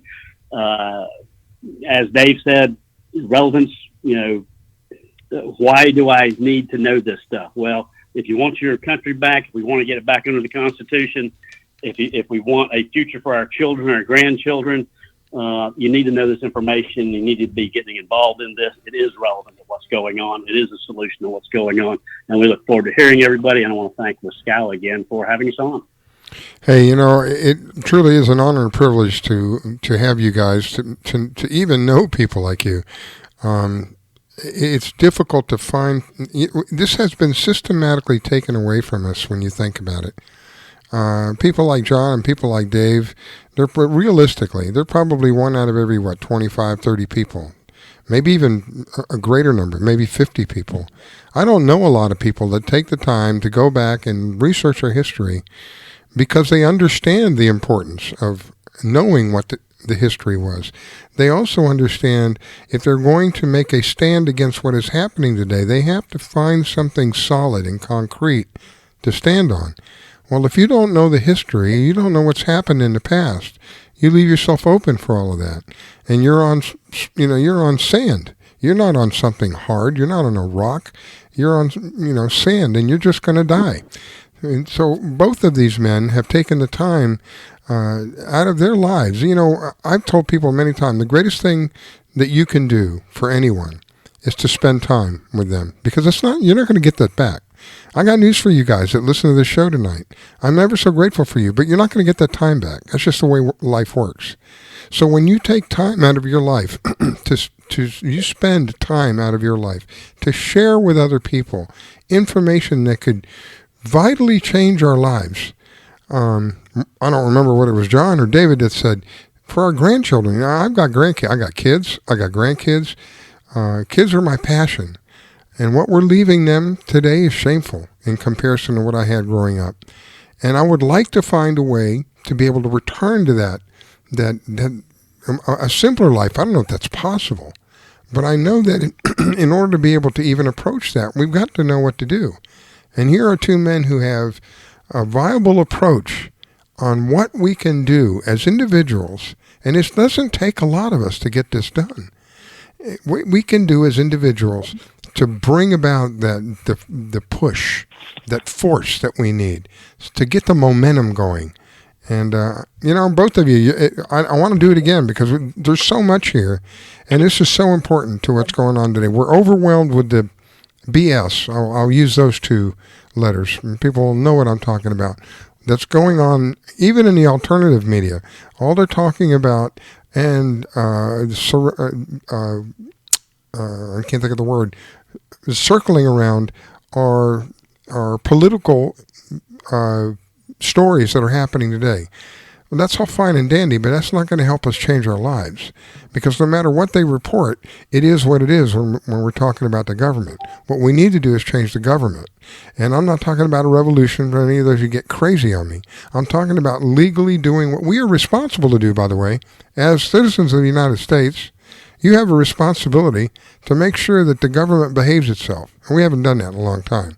And these two men have introduced ways and shown examples of where the government hasn't behaved itself and how we can use those examples to straighten things out. I greatly appreciate the both of you, my friends. I wish you a great evening. Those of you who have taken the time to listen, thank you. Again, I'm going to open it up for both of them next week again, because there's so much to discuss here. And this truly is vital to our lives, to our very lives. And when it's vital to all of us, then it's vital to our society. And who doesn't want a better society? All right, guys, any parting words? Let me go with John. Any parting words, John? Not that I can get out quickly, but again, I just appreciate you. I encourage people to see the relevance. I appreciate Dave for everything he's brought to this the mix of this movement, and look forward to working with him. Again, we've just been working together and talking for less than a year, so things are moving, and we're looking for people to come on board. And media outlets like yours are such a wonderful asset to what we're doing. It just helps us get the message out there, and I thank you for that. All right, my friend. And pray, people. Pray to amen. God. Yeah, and I'll reach out to you this coming week. We'll see what we can do about the next show as well, because we still got a lot of ground to cover. Yeah, we do. My closing thoughts are twofold. One, I'm trying to get those listening to do something besides just listen. Rasala, it sounds like you want to have us continue. Next week, John and I are actually going to be in the same room together at that show. Mm-hmm. And I don't know whether we're going to be in meetings at actually be at 8 o'clock, 8:30 Eastern Central Time, because we'll be in the Central Time Zone. But, we certainly would be willing to give a report of what's going on at that meeting. I wouldn't doubt that we could do that at least. Yeah. And if we got, if I've got the time, I'll be there. Yeah. This is the most important message, in my opinion, of our day, is how do we give people back their authority again? And so I'll make sure that, at least available for whatever amount of time as possible.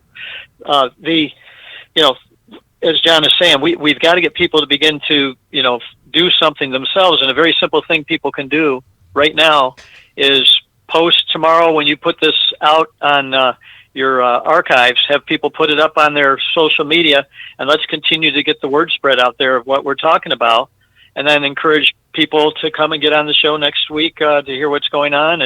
And as we move forward, we've got an ability to turn this into a snowball effect. And it can start, with a small group. But, don't despise the day of small things, because it's in the scriptures. I really hope and pray that people will understand this is an opportunity. We're not offered many opportunities. I haven't been in my life. I have not been offered an opportunity such as this. And this is vital to, if you want things to be better for everybody, this is vital for all of us. So in a way, it's kind of selfish if you think about it, because I'm part of everybody. I always say that. But when the kind of deals that we can work where everybody wins, those are the kind of deals I like. And this is the kind of deal that we're talking about. And we're talking about doing it in a manner where we're not thought of as terrorists. We're not trying to overthrow anybody. All we're trying to do is regain what is rightfully ours. It's like somebody has come into your home and taken something from you. All you want to do is go whatever legal steps are necessary, take them, and get it back. That's what we're going to do. All right, thank you so much. If I could just say one thing real quick. Yeah. I think we need to remember, though, that this is not a silver bullet. I agree. There's no guarantees. But if we don't put forth the effort, go ahead, John. We got to put the effort forward. Amen. I agree. John, thank you. Appreciate it. David, thank you. I appreciate it. Listeners and subscribers, thank you. Without you, we wouldn't be here. And those of you who haven't donated, or those of you who can donate, please do that, because we are, we're in that time zone again where it's the end of the month, and of course, what happens at the end of the month, everybody wants all the bills are due. So if you can do it, that would be great. And we'll be back in a week, and I'll see what I can do about getting both of these guys back on, because the information that they have is just tremendous. Once again, thank you to everybody. Thank you, Late Night in the Midlands. I greatly appreciate the opportunity. We'll be back in a week. Take the red pill, take the blue pill. Take the red pill, take the blue pill, take the red pill, take the blue pill. You take the red pill, and I show you how deep the rabbit hole goes.